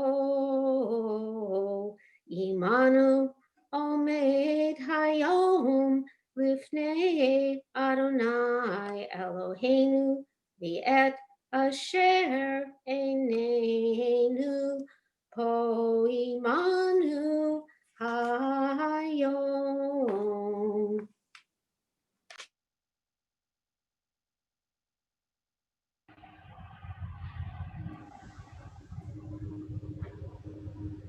Amen. Ki hamitzvah hazot asher anochi mitzavcha hayom lo niflet hi mimcha v'lo rechoka hi lo vashamayim hi lemor mi ya'ale lanu hashamayma vayikachecha lanu v'yashmi'enu otav v'na'asena v'lo me'ever liyam hi lemor mi ya'avar lanu el ever hayam vayikachecha lanu v'yashmi'enu otav v'na'asena ki karov elecha hadavar me'od v'ficha uvilvavcha la'asoto Re'eh natati lefanecha hayom et hachayim v'et hatov v'et hamavet v'et hara asher anochi mitzavcha hayom li'ahava et Adonai Elohecha lalechet bidrachav v'lishmor mitzvotav v'chukotav u'mishpatav v'chayitav v'ravitav u'v'rachecha Adonai Elohecha ba'aretz asher ata v'shama l'rishta ve'im yifnei levavcha v'lo tishma v'nidachta v'hishtachavita Lelohim acherim va'avatam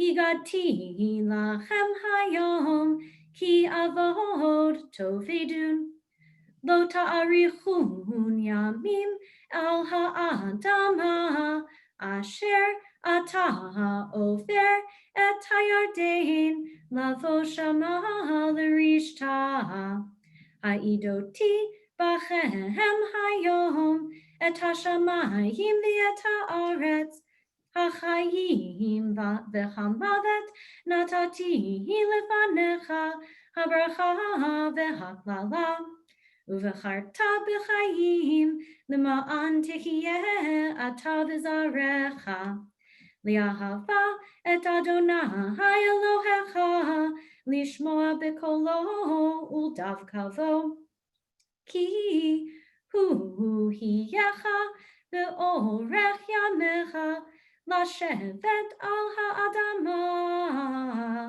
asher nishba Adonai la'avotecha le'avraham le'yitzchak v'Yaakov latit lachem.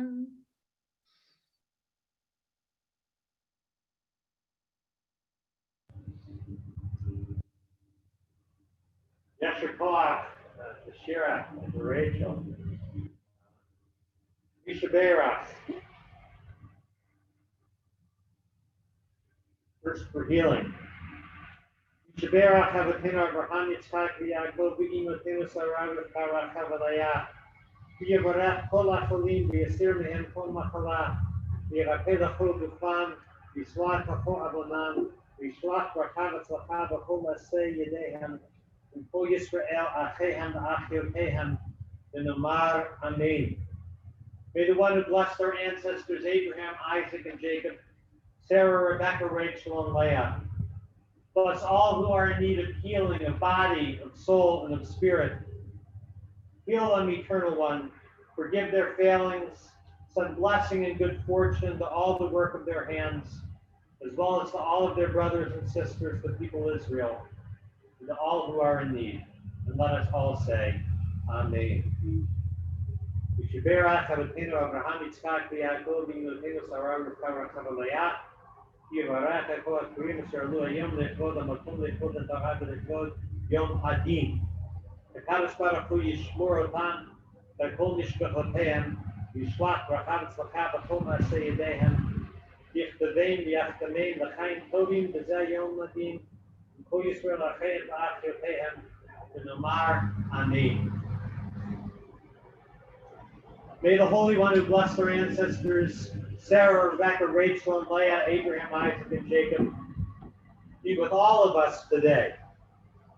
May the Holy One guide and guard, support and sustain our families, bring blessing and success to the work of our hands, and inscribe and seal us for good life on this day of atonement, together with our people everywhere. And let us all say, Amen.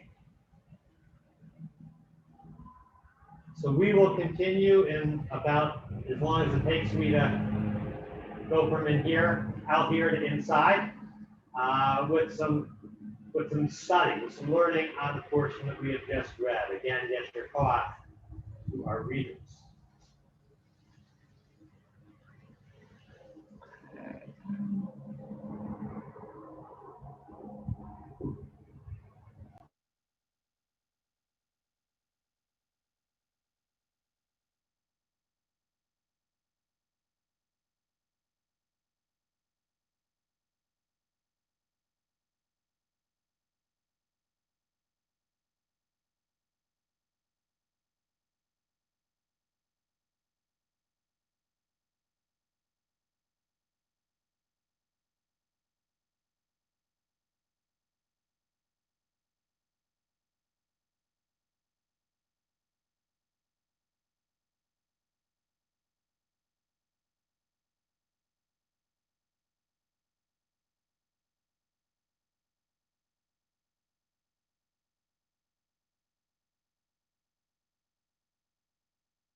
Okay, can folks hear me?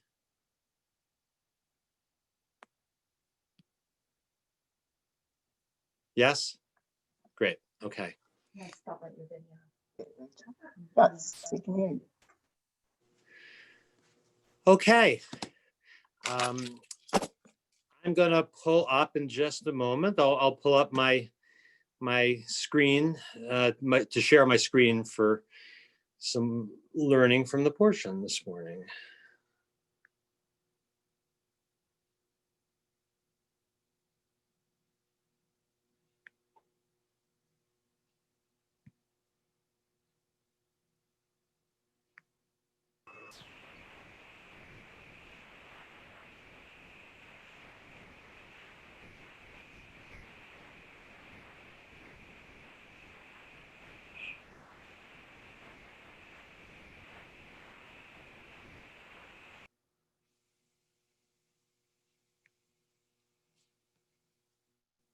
Ugh.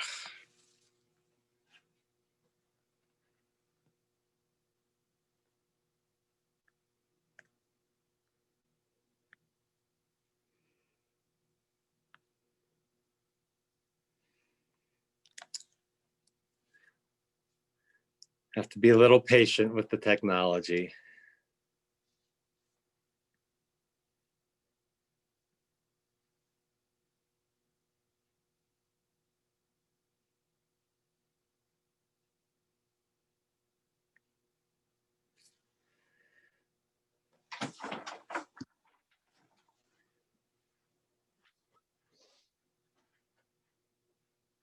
Can I share my screen? I think so. I need you to host. Okay, I'm not finding it. Okay.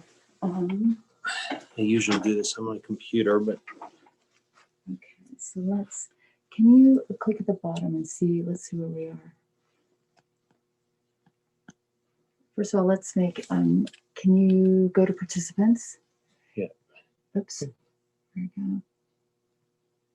And let's make Shelley the host or a co-host, make sure she's, touch Shelley right there.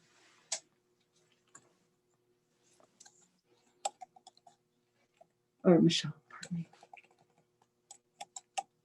Okay. One L. Hit enter, maybe it'll show up.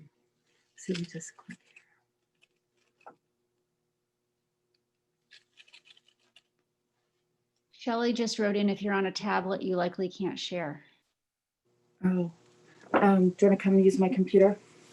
yeah. Okay. Okay, we're gonna try round 2.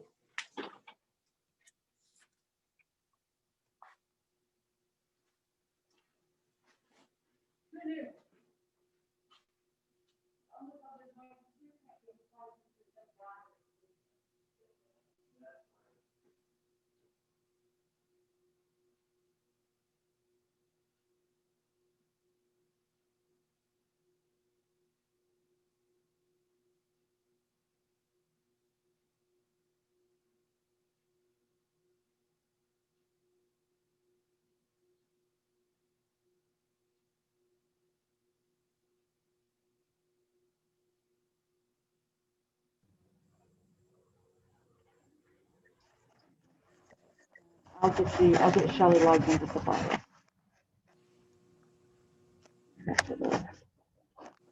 Ideally, she would log into Safari as me. Okay. My source sheet, but didn't we post? Yeah, we can post it. If not, I can make sure this video needs to work so good. Maybe what I'll do is, You need duct tape. yeah, I'll get it. Okay, so video is showing.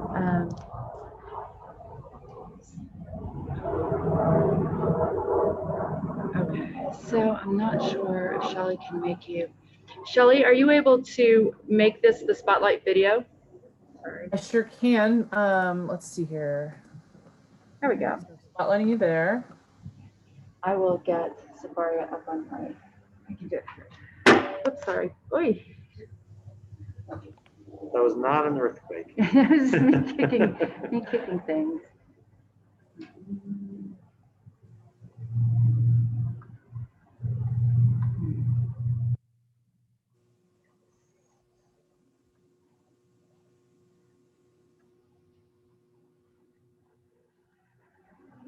Well, you can go ahead and start this and I'll work on Safari. Oh, we need to pull it up.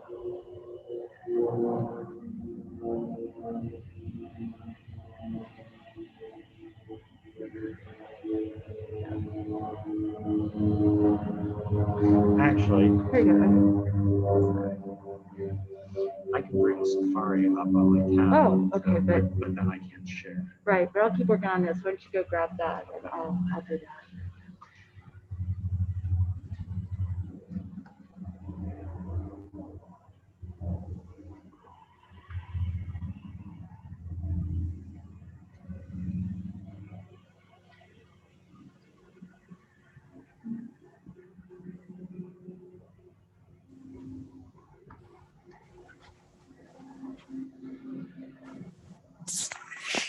Shelley, sorry about the mouse. Shelley, are you able to make me host again? Or does Dan have to do that? That actually has to be Dan. Only the host can make someone else host or co-host. Okay.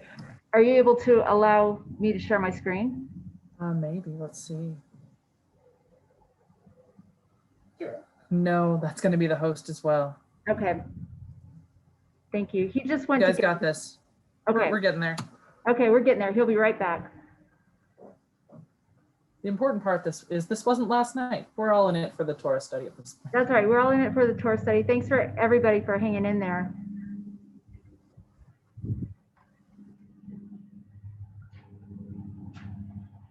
Okay, so Sounds like I need to do something on Zoom. yeah, go ahead and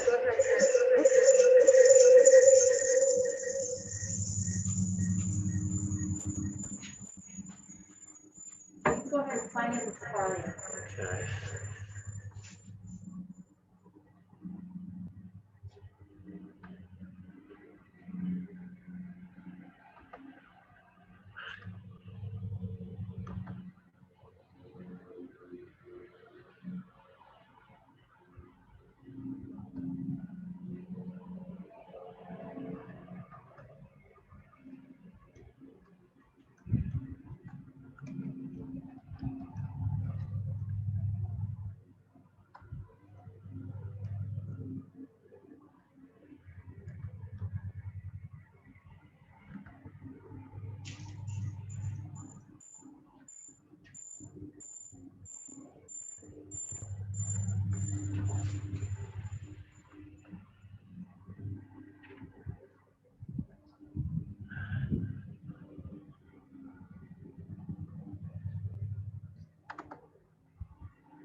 Okay, I'm there.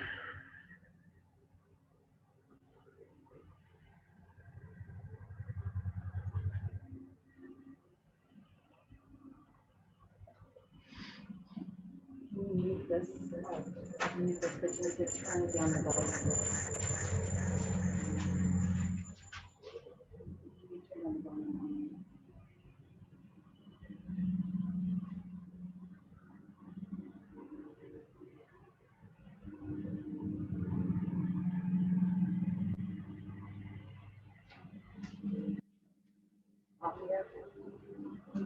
Am I on from here? On here from there. Oh, great. You share and do everything.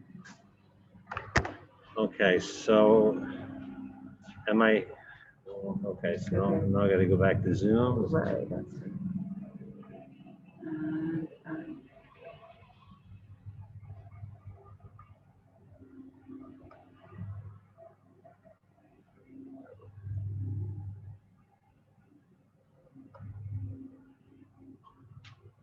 Great.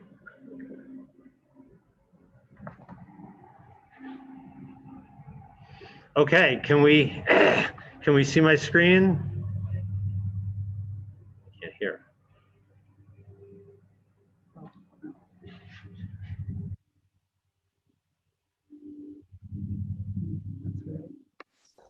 Yep.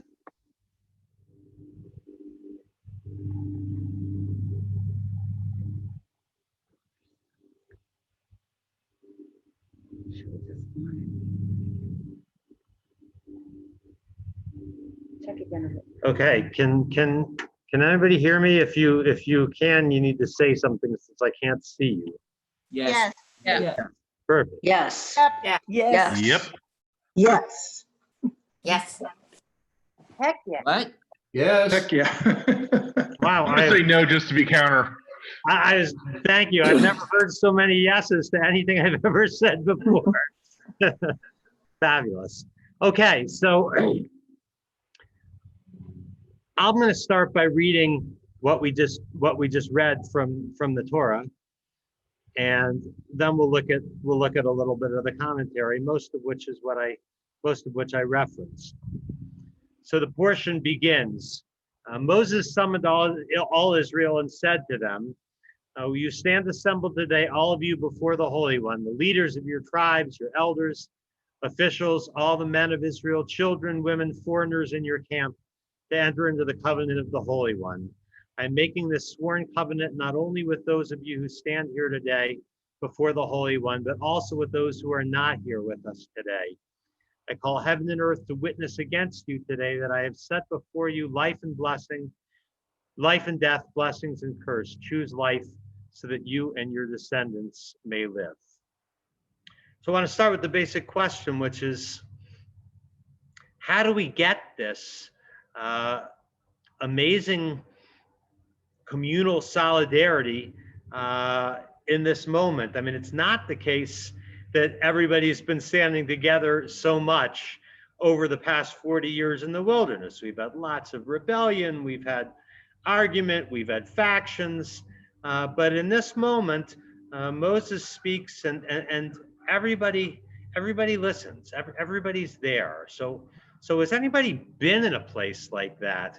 And what do you think makes it possible?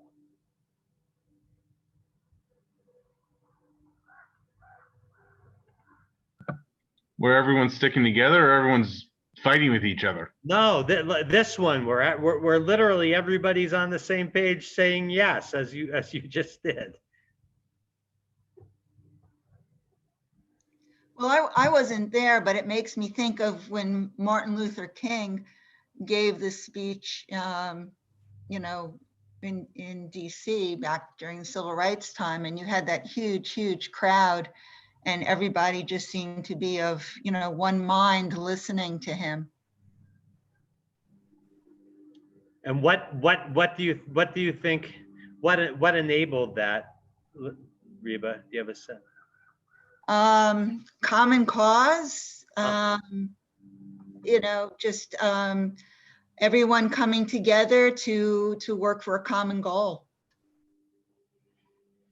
Okay, great. Anybody else have examples of you know, when everybody seems to be, when people really seem to be together?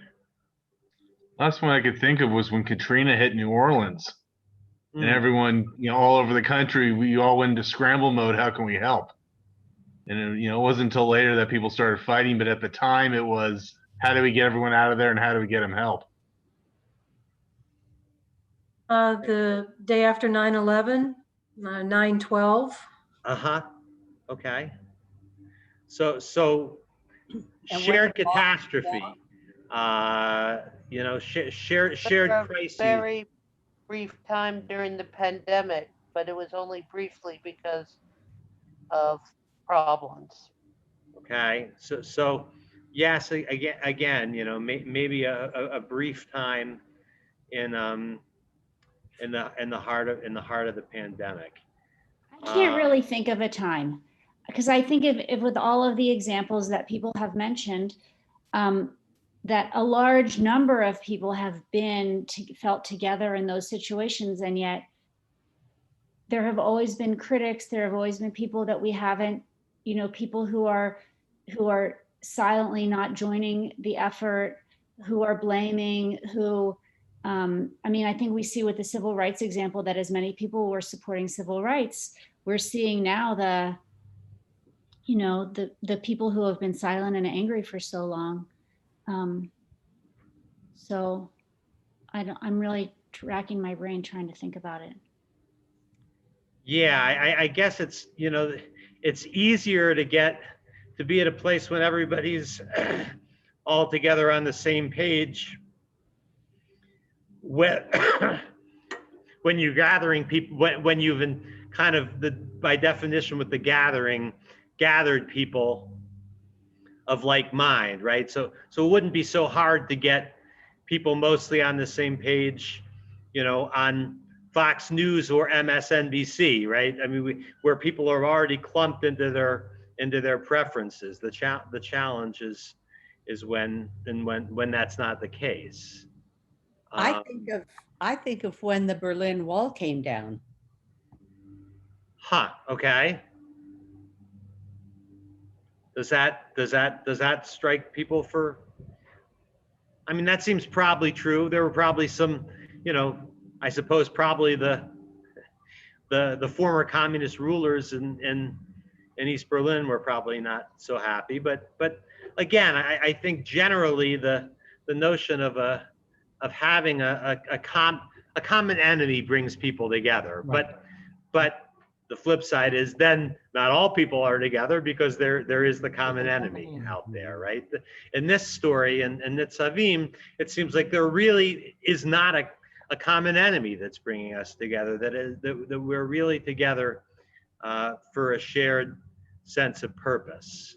Examples also might be victory in Europe, victory in Japan, where in our nation, at least, you saw the vast majority of people celebrating together, living together. I think in this case, the people understand very clearly that this is the twilight days of Moses, and they're there to hear his wisdom, his leadership, which has led them for 40 years. Okay, yes. So the, brought together by this common person that is offering his swan song, who everybody admires, and it doesn't help, it doesn't hurt that Moses has, that God has Moses's back, right? So what we have, again, I think what we have here is a kind of ideal. I mean, I think I'm with Janet. I don't think I've ever seen in my life anything quite like that, where we have people who have been, many of whom who have spent the past 40 years feuding in many ways in the desert, where suddenly for this moment, everybody does seem to be standing together. It's kind of a remarkable moment because most of us have only, again, we kind of have little glimpses, a little taste of what that might look like, but not so much actual experience of it. Can other people, I've kind of lost my own screen. Can other people see the text on the screen? No. No. We can see just the web page, not whatever's above it. So, but we can see something that just says topics. Okay, let me. Would you like me to walk? Are you trying to show a different window there? No, I'm trying to. Somehow I lost the same thing. So I went out. I'm out of screen share, and then I'm gonna go try to go back in.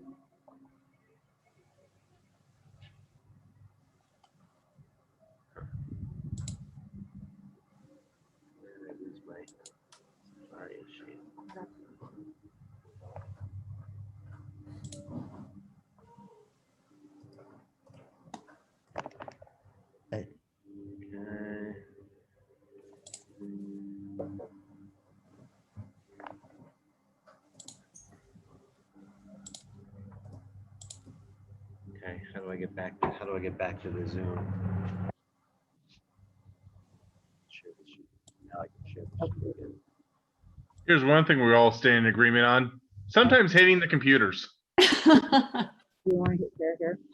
Yeah, I'm there. Actually, I'm pretty darn grateful for the computers. It allows us to be together, sorta. Didn't say we weren't grateful. I just say sometimes we get mad at it. Okay, would somebody, before it goes away, will someone read the boat story?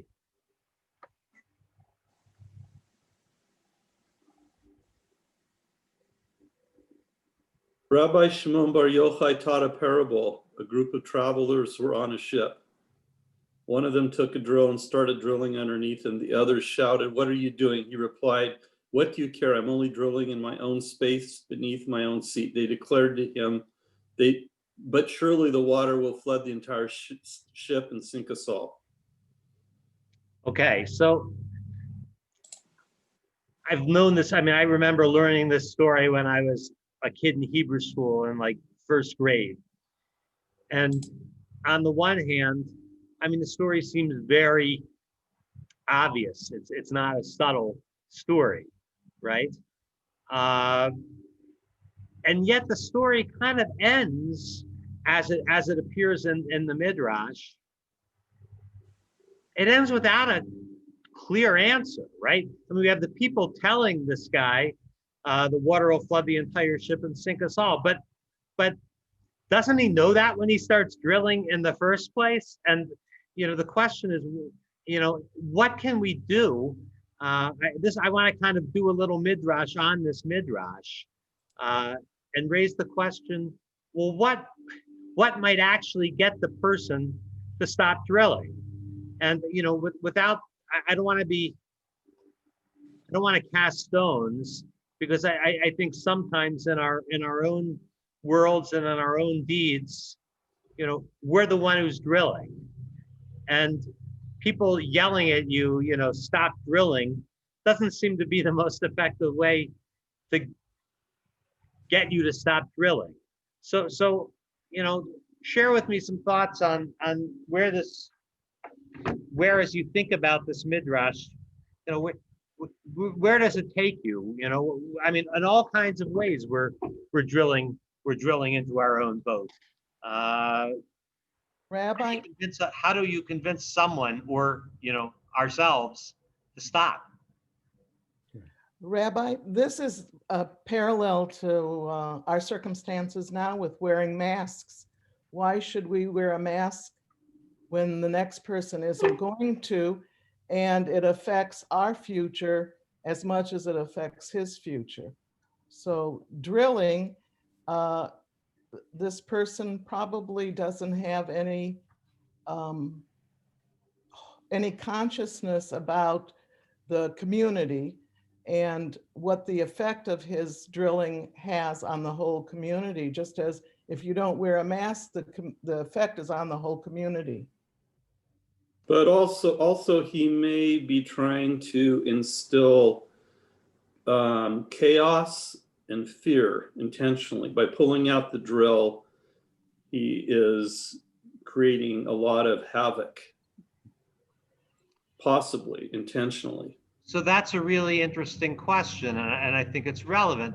I mean, we've got two possibilities introduced here. One is that the person's drilling because they're really ignorant. They just don't know.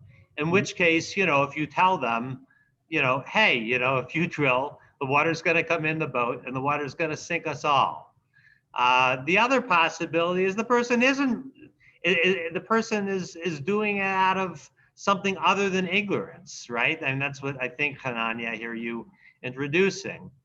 The one is maybe easier than the other. I mean, if it was just about ignorance, and you could say, you know, you could kind of rationally explain, you know, drilling in the boat is going to sink us, you know. If you wear your mask, you'll protect yourself, you'll protect others. I mean, I think about this metaphor in terms of climate change too, right? I mean, we're all drilling we're all drilling under the boat, and somehow, you know, telling people this isn't smart, that doesn't always do the job. So I'm wondering whether other people have thoughts about, in that harder case where you can't just say, hey, it'll sink us, and they immediately stop drilling. Because that doesn't seem like really the primary analogy to where we are. Mostly it feels more like, you know, in my version of this story for today, the people will say, surely the water will flood the ship and the ship will sink us all. And, you know, the person drilling says, you know, I don't care, or I have the right to sink the ship, or you're talking fake news, or whatever. You know, what do you say then? Sometimes I'll say it. Sometimes you have to tackle the guy and grip the drill out of his hand. Well, I have another view. Okay. Whether the guy, everyone is the same boat and there's no hole in the boat, or whether the drill is going on and they all get to be sinking, everyone is in the same situation, basically. The only point where they are not in the same situation is when things are about to happen. That's it, when the guy is drilling the hole. That's a moment of transition. And that actually makes me think sometimes it might be necessary to have that chaos to bring back everyone together into the other side of the situation. In this case, everyone sinking and everyone just learning how to swim. Because I also believe chaos is necessary. Okay, that's interesting. Sometimes, you know, you have to sink the boat so that everybody learns how to swim. Okay. I keep having a weird thought why that the fellow passengers, it's not a nice thought, if they can't convince them, throw them off the boat. But that's nasty. So so suggesting that there may be a time when you have to throw the person off the boat. Well, that's what happened in the story of Jonah. It happens in Jonah. I was just going to say that. Well, that's what happens in Jonah, right? But in Jonah, he asked to be thrown overboard. That is true. Jonah does request to be thrown over. I found that in my personal life, I do not have to wear a mask. I always wear a mask. And I always wear a mask in my professional life. But if I want to work, I have to be willing to be around those that are not wearing a mask, and that makes me angry. Right. So I want to come back to this question. I don't want to think about it, only in terms of masks. I mean, masks is just, one more powerful, I think, example. But I really want to keep our eye on the big picture, which is how do we get ourselves all in the same boat? When it's easy if it's a case where you can just tell the person, quietly, gently, kindly, this drilling is going to sink the boat. But what happens when the person says, I don't care? Is there anything to do beside throwing the person off the boat, or keeping them on the boat but tying up their hands? In which case, maybe somebody else is going to rally to the defense of the person, and then we've got a big fight on the boat. I mean, what other thoughts on? Rabbi, Is the story, sorry, my name is Carol McNamara. I'm a friend of Tamara's, and she invited me to join you this morning because I didn't have anywhere to go. Yeah, thanks for joining us. I wonder if what the story is pointing at is the necessity of recovering the art of persuasion, the real art of persuasion, and civil, finding a way to talk to each other civilly, even when we disagree, because we're always going to disagree, even when we're looking for the kind of community that this passage points to. We're individuals. We have different approaches even to the formation of community. So how do we recover the art of persuasion again, that doesn't actually lead to us throwing someone off the boat? And Can I along take the thread up, if you don't mind? So I think the first step to the art of persuasion, as I understand it, is understanding. In my experience, most people don't want to drill holes under themselves and drown themselves. And so the question is, what's really going on? What is it that we're not understanding about them that we don't know?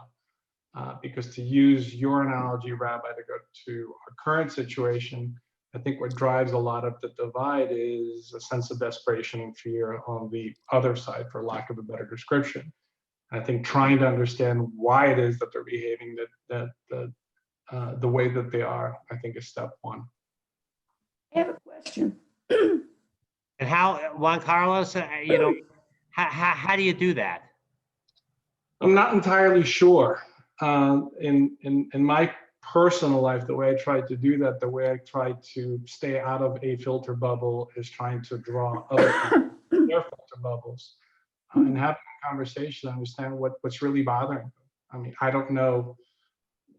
I don't know the midrash beyond the paragraph that we read, but I'm assuming that part of it is, what's really going on. Again, I can't imagine that. Generally speaking, people don't want to drown themselves. They're drowning.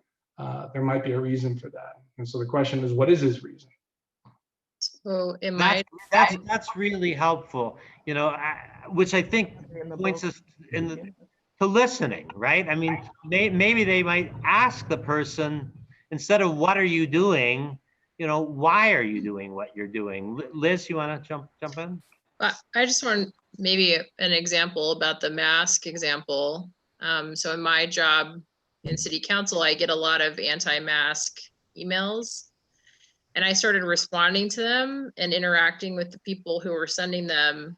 And it was very challenging, but what I found was that a lot of people are afraid of something else. Like they're afraid of vaccinations that they think they're going to have to take, or they're afraid of something totally different. And so it's kind of weird, but I think asking the questions of, why do you think the boat won't sink? Why do you feel safe doing this? Like asking the questions kind of along that art of persuasion, I think, is a helpful step. So Real- Rabbi, I think I was thinking that in asking somebody why they're doing something might be the first course of action, because this story jogged a memory of a book that I read during Grecian times where they had filled the bottom of the boat. The front of the boat was heavily weighed down with urns of oil.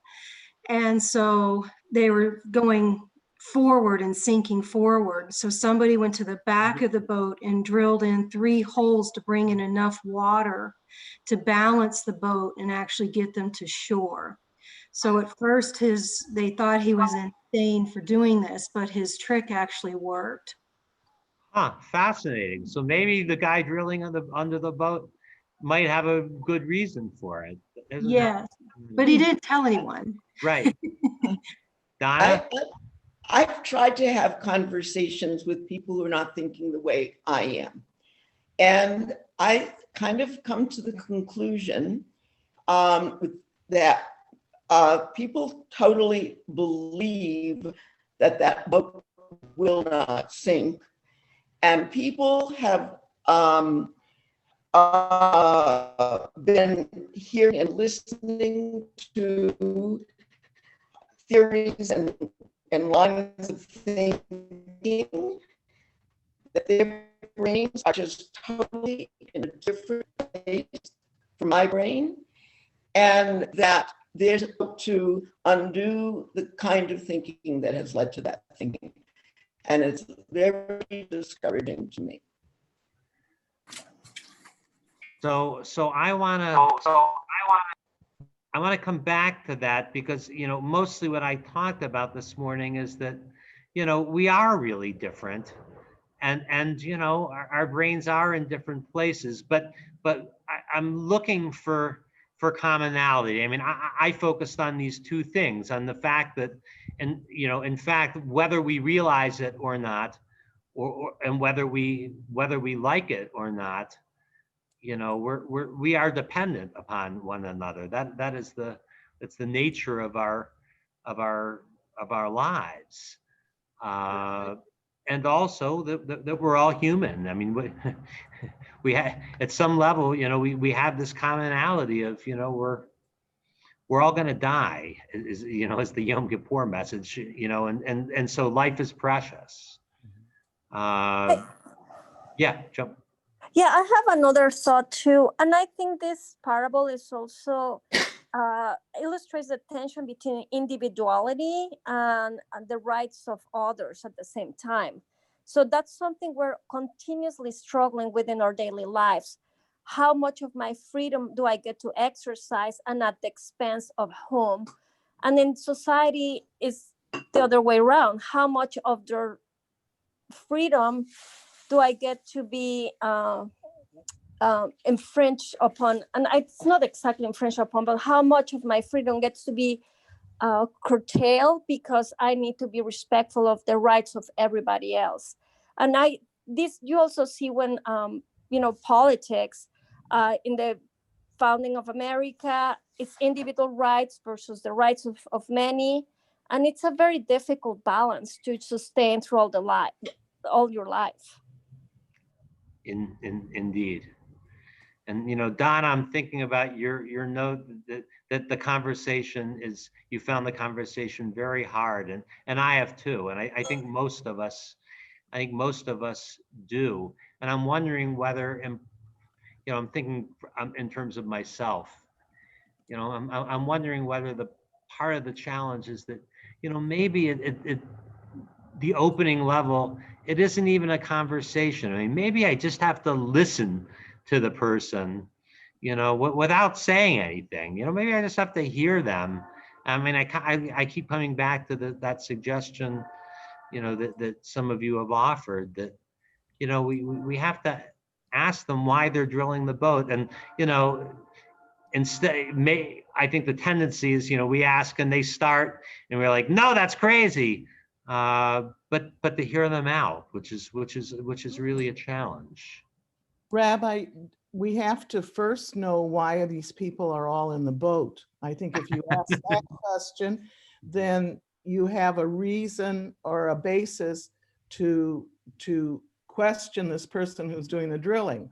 You know, if you're all in the boat for one reason, why is he not with you? You know, why is he or she fighting the reason that you're in the boat? You know, that there's got to be a basis, a starting point for all things. So why are we all in the boat together?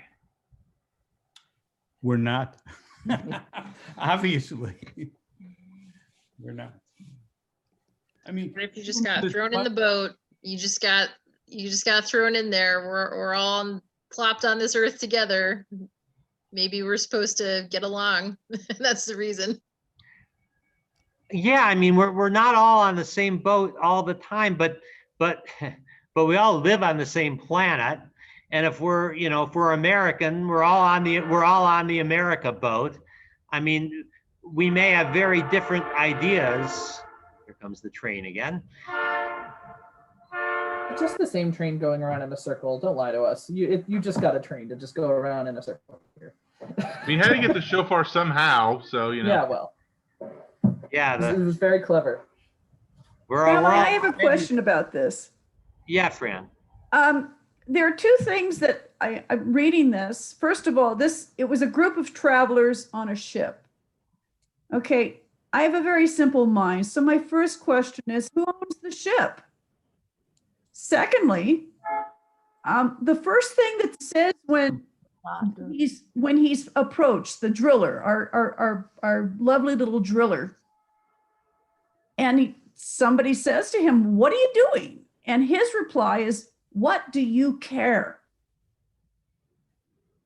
It kind of resonates with me. It's an interesting thing.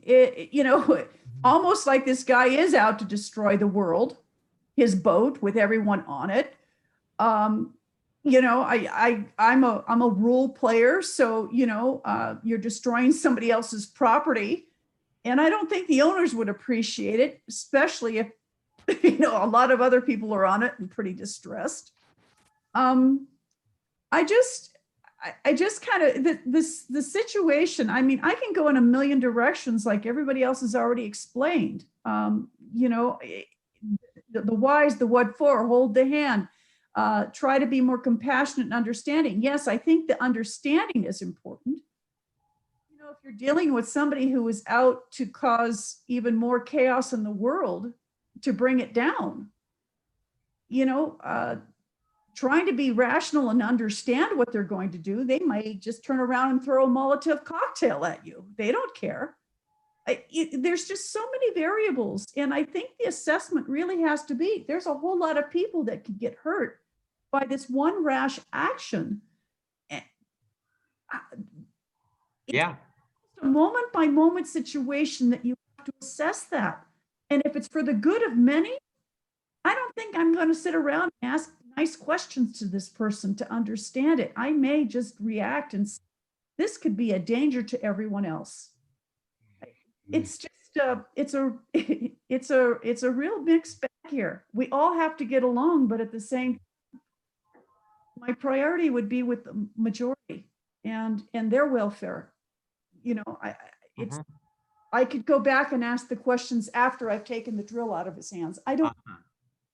Okay. Yeah. Dan Ronfeld. Sometimes maybe it's just because we have been in this sort of COVID quarantine, but I've been in a boat by myself with the cargo and the assignment and the drill. More than once, I've drilled the hole in the bottom of my own boat. And they're in relationships. I've taken the ship down. And in other times, I have found a cork at the last minute and have been able to make it. But I've been the idiot with the drill, and never, thankfully not in like a national crisis of pandemic and scale. But especially on Yom Kippur, it's easy for me to gloss over the times when I've been the one sabotaging the situation. That's it. So I appreciate that, and I mentioned that before, that Yeah, sometimes we're the person with the drill, right?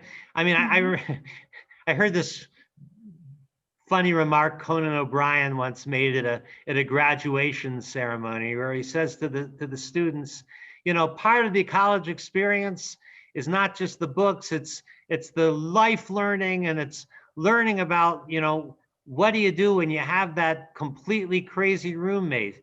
And I know some of you are thinking, wait, I never had that completely crazy roommate. You were the completely crazy roommate. So yes, I think we do well to start with ourselves.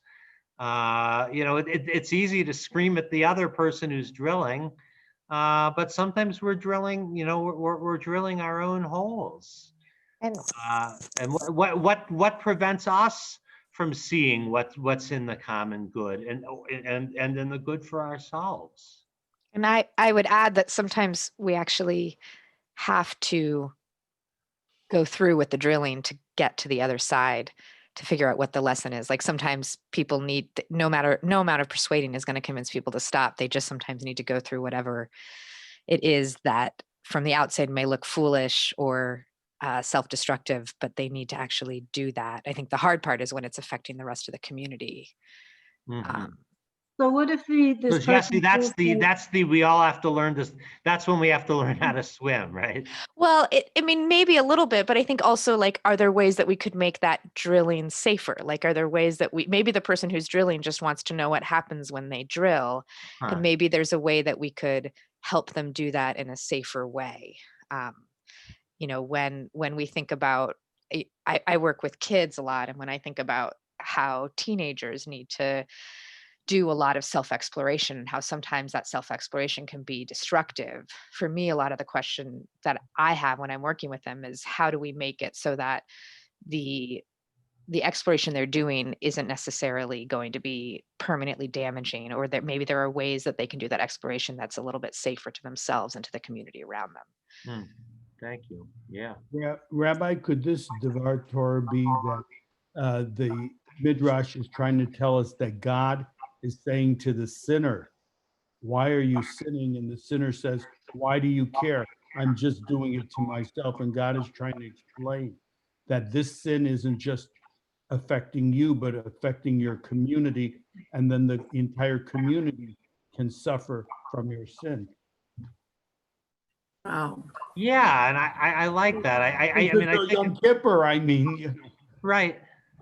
I mean, I think it's, I mean, look, I mean, when we, in that context of sinning, right? When we confess, when we do vidui, it's all in the plural, right? It's not ashamti, bagadati, you know, it's all ashamnu. I mean, the point is that, yeah, we all go through all of our failings, because there's no way that my failings don't affect other people.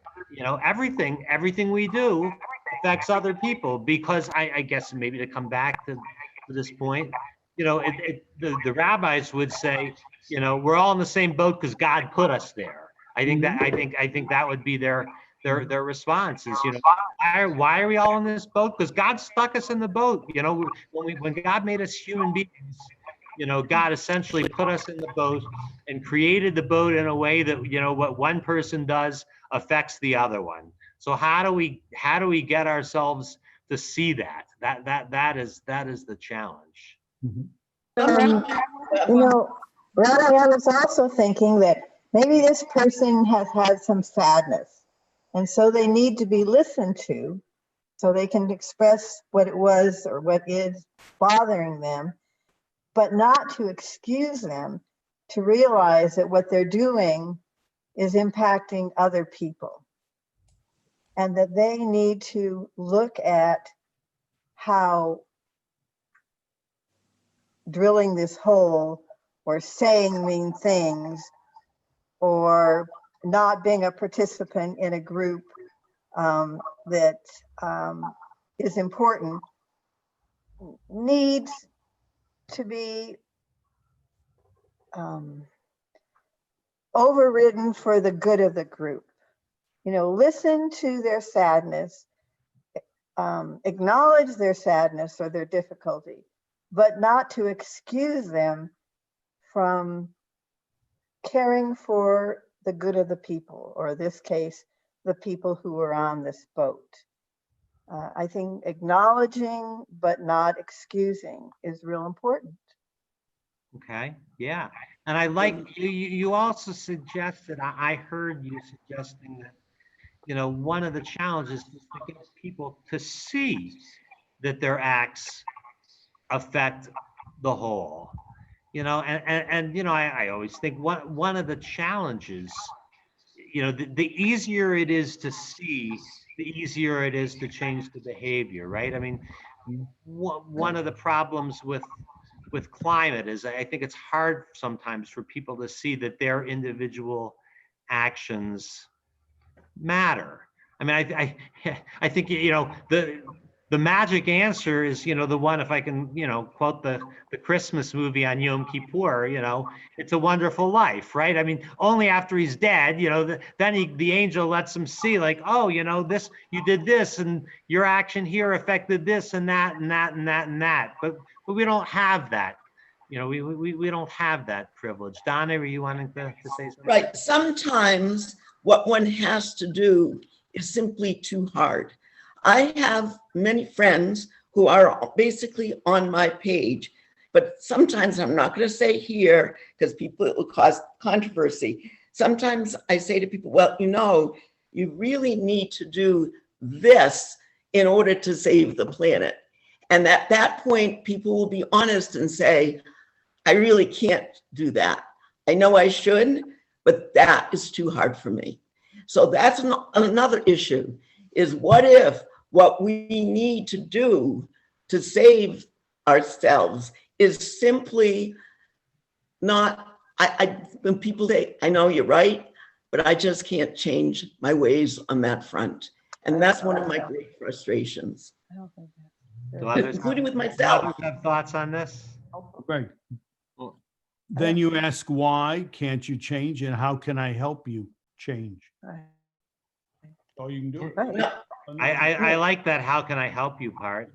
no, I don't want to go there, but should I go there in terms of the kind of thing that people don't want to change? And I don't, in terms of after reading the book, Eating Animals, which I'm sure you're familiar with, Rabbi. I think it's Michael Pollan who wrote that. And I brought up at the discussion of how many of us are willing to give up eating animals if that can save the climate, save the world. And I don't think many of us are willing to do that. I'm not going to say here whether you should or shouldn't, but that's the kind of issue. When it's something that's very important to you, well, yeah, maybe. So I would say, and I say this, and again, I don't want to have this be a discussion on vegetarianism, but as one who is a vegetarian, I would say we lose if we think moving people is an all or nothing proposal.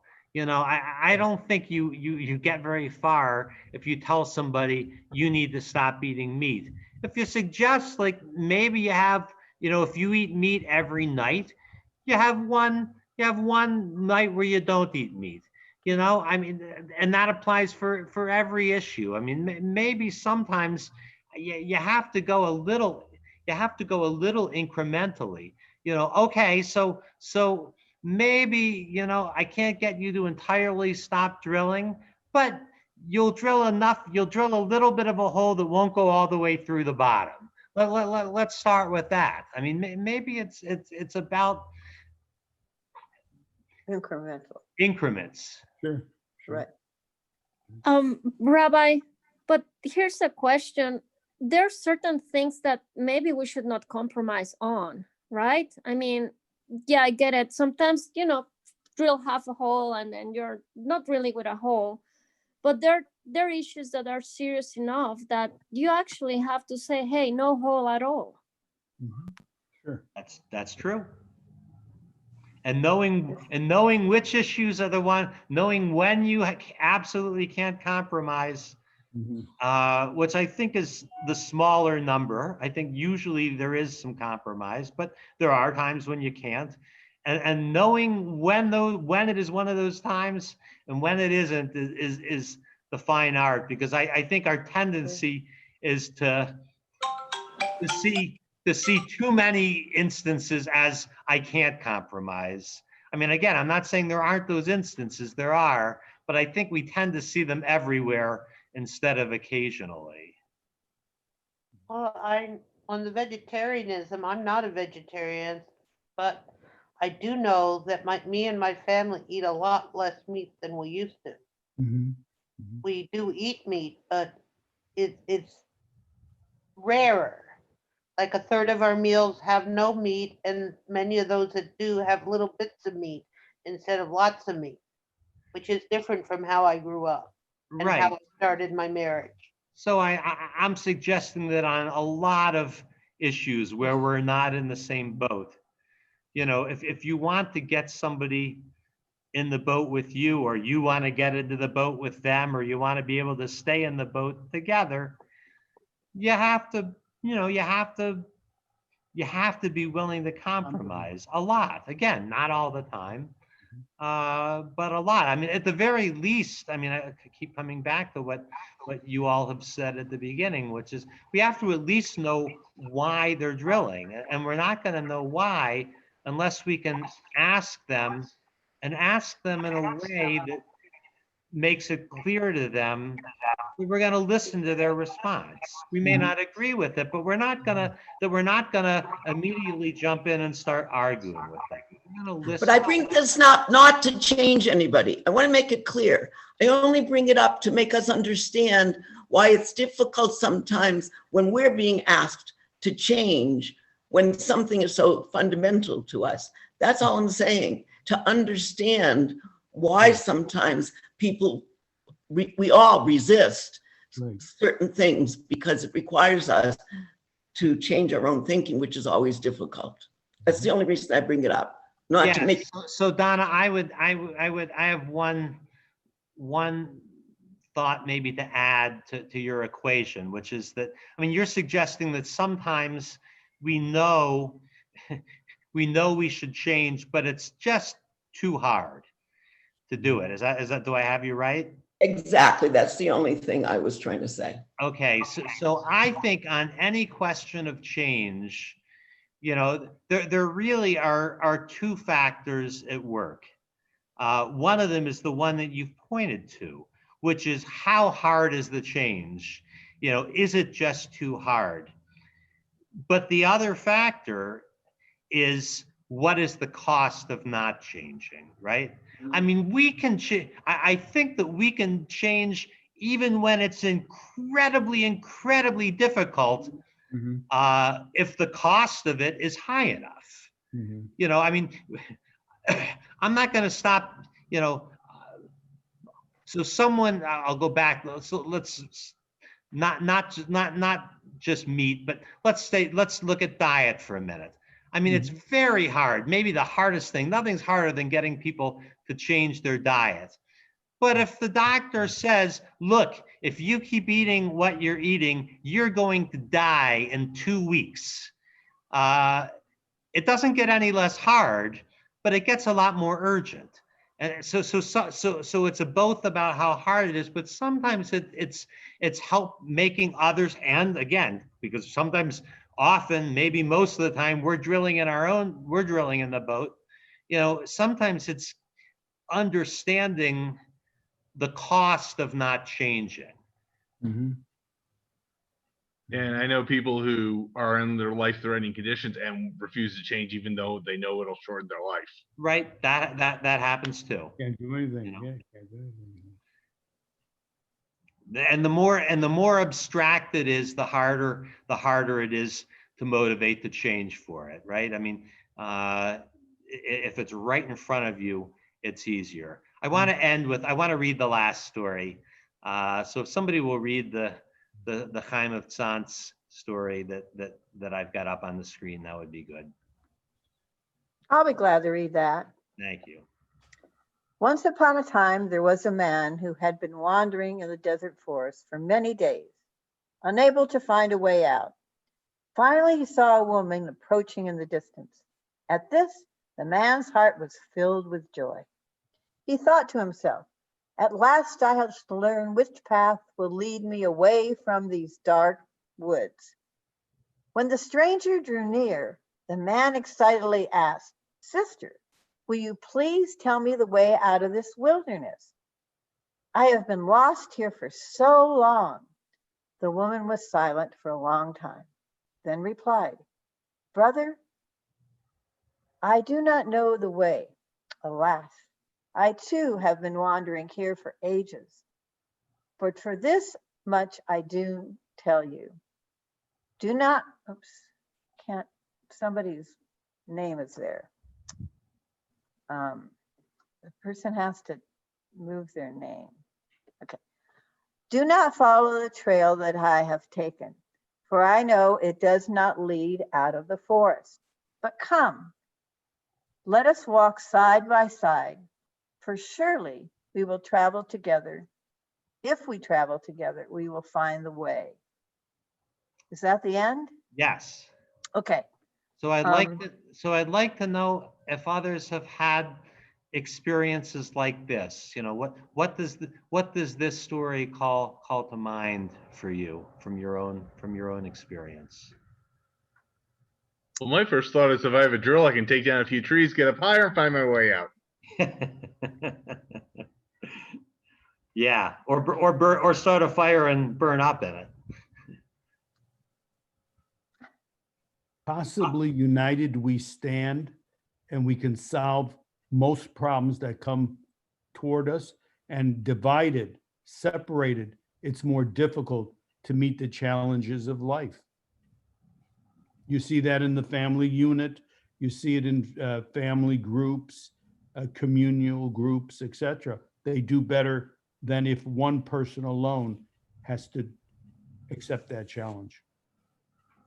Absolutely. Anybody have instances of this, stories, that things, you know, things that kind of drove this home for you, or that taught you this, or led you to question this? So maybe on a lighter note, actually having experienced this, being lost in a wilderness area, coming upon a couple of people.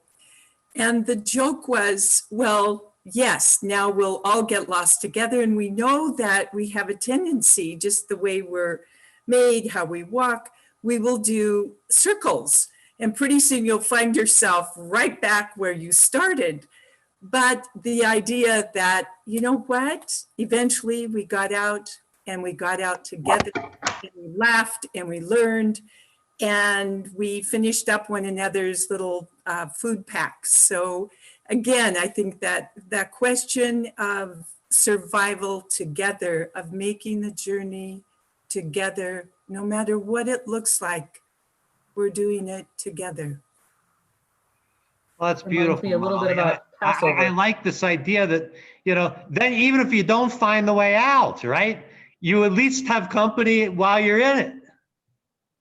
I actually lost your screen, Rabbi.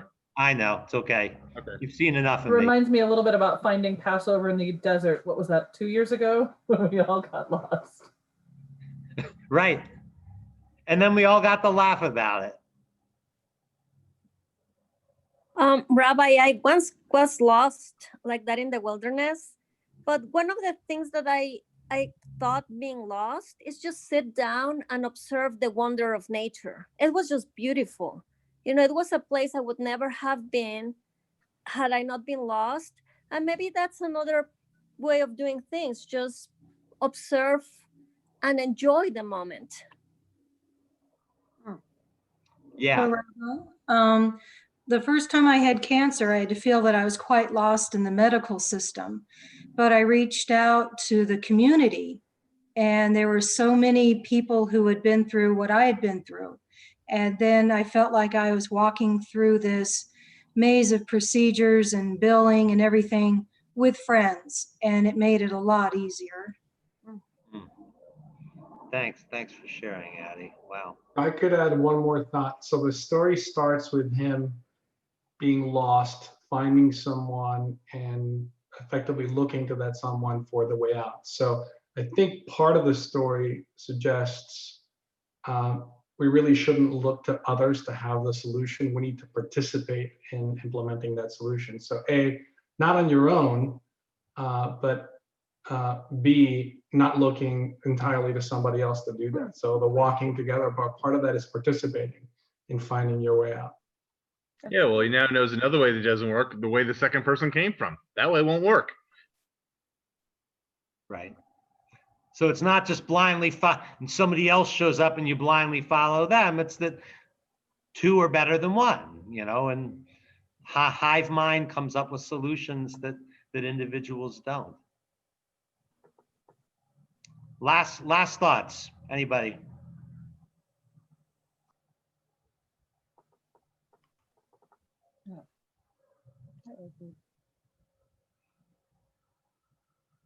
Okay, well, thank you for sharing, for embodying what we're learning, which is, we learn from one another, and we learn and we listen, and maybe we get a little closer to that vision the Torah gives us. Gemar Chatima Tova, may we all be sealed for blessing in the book of life.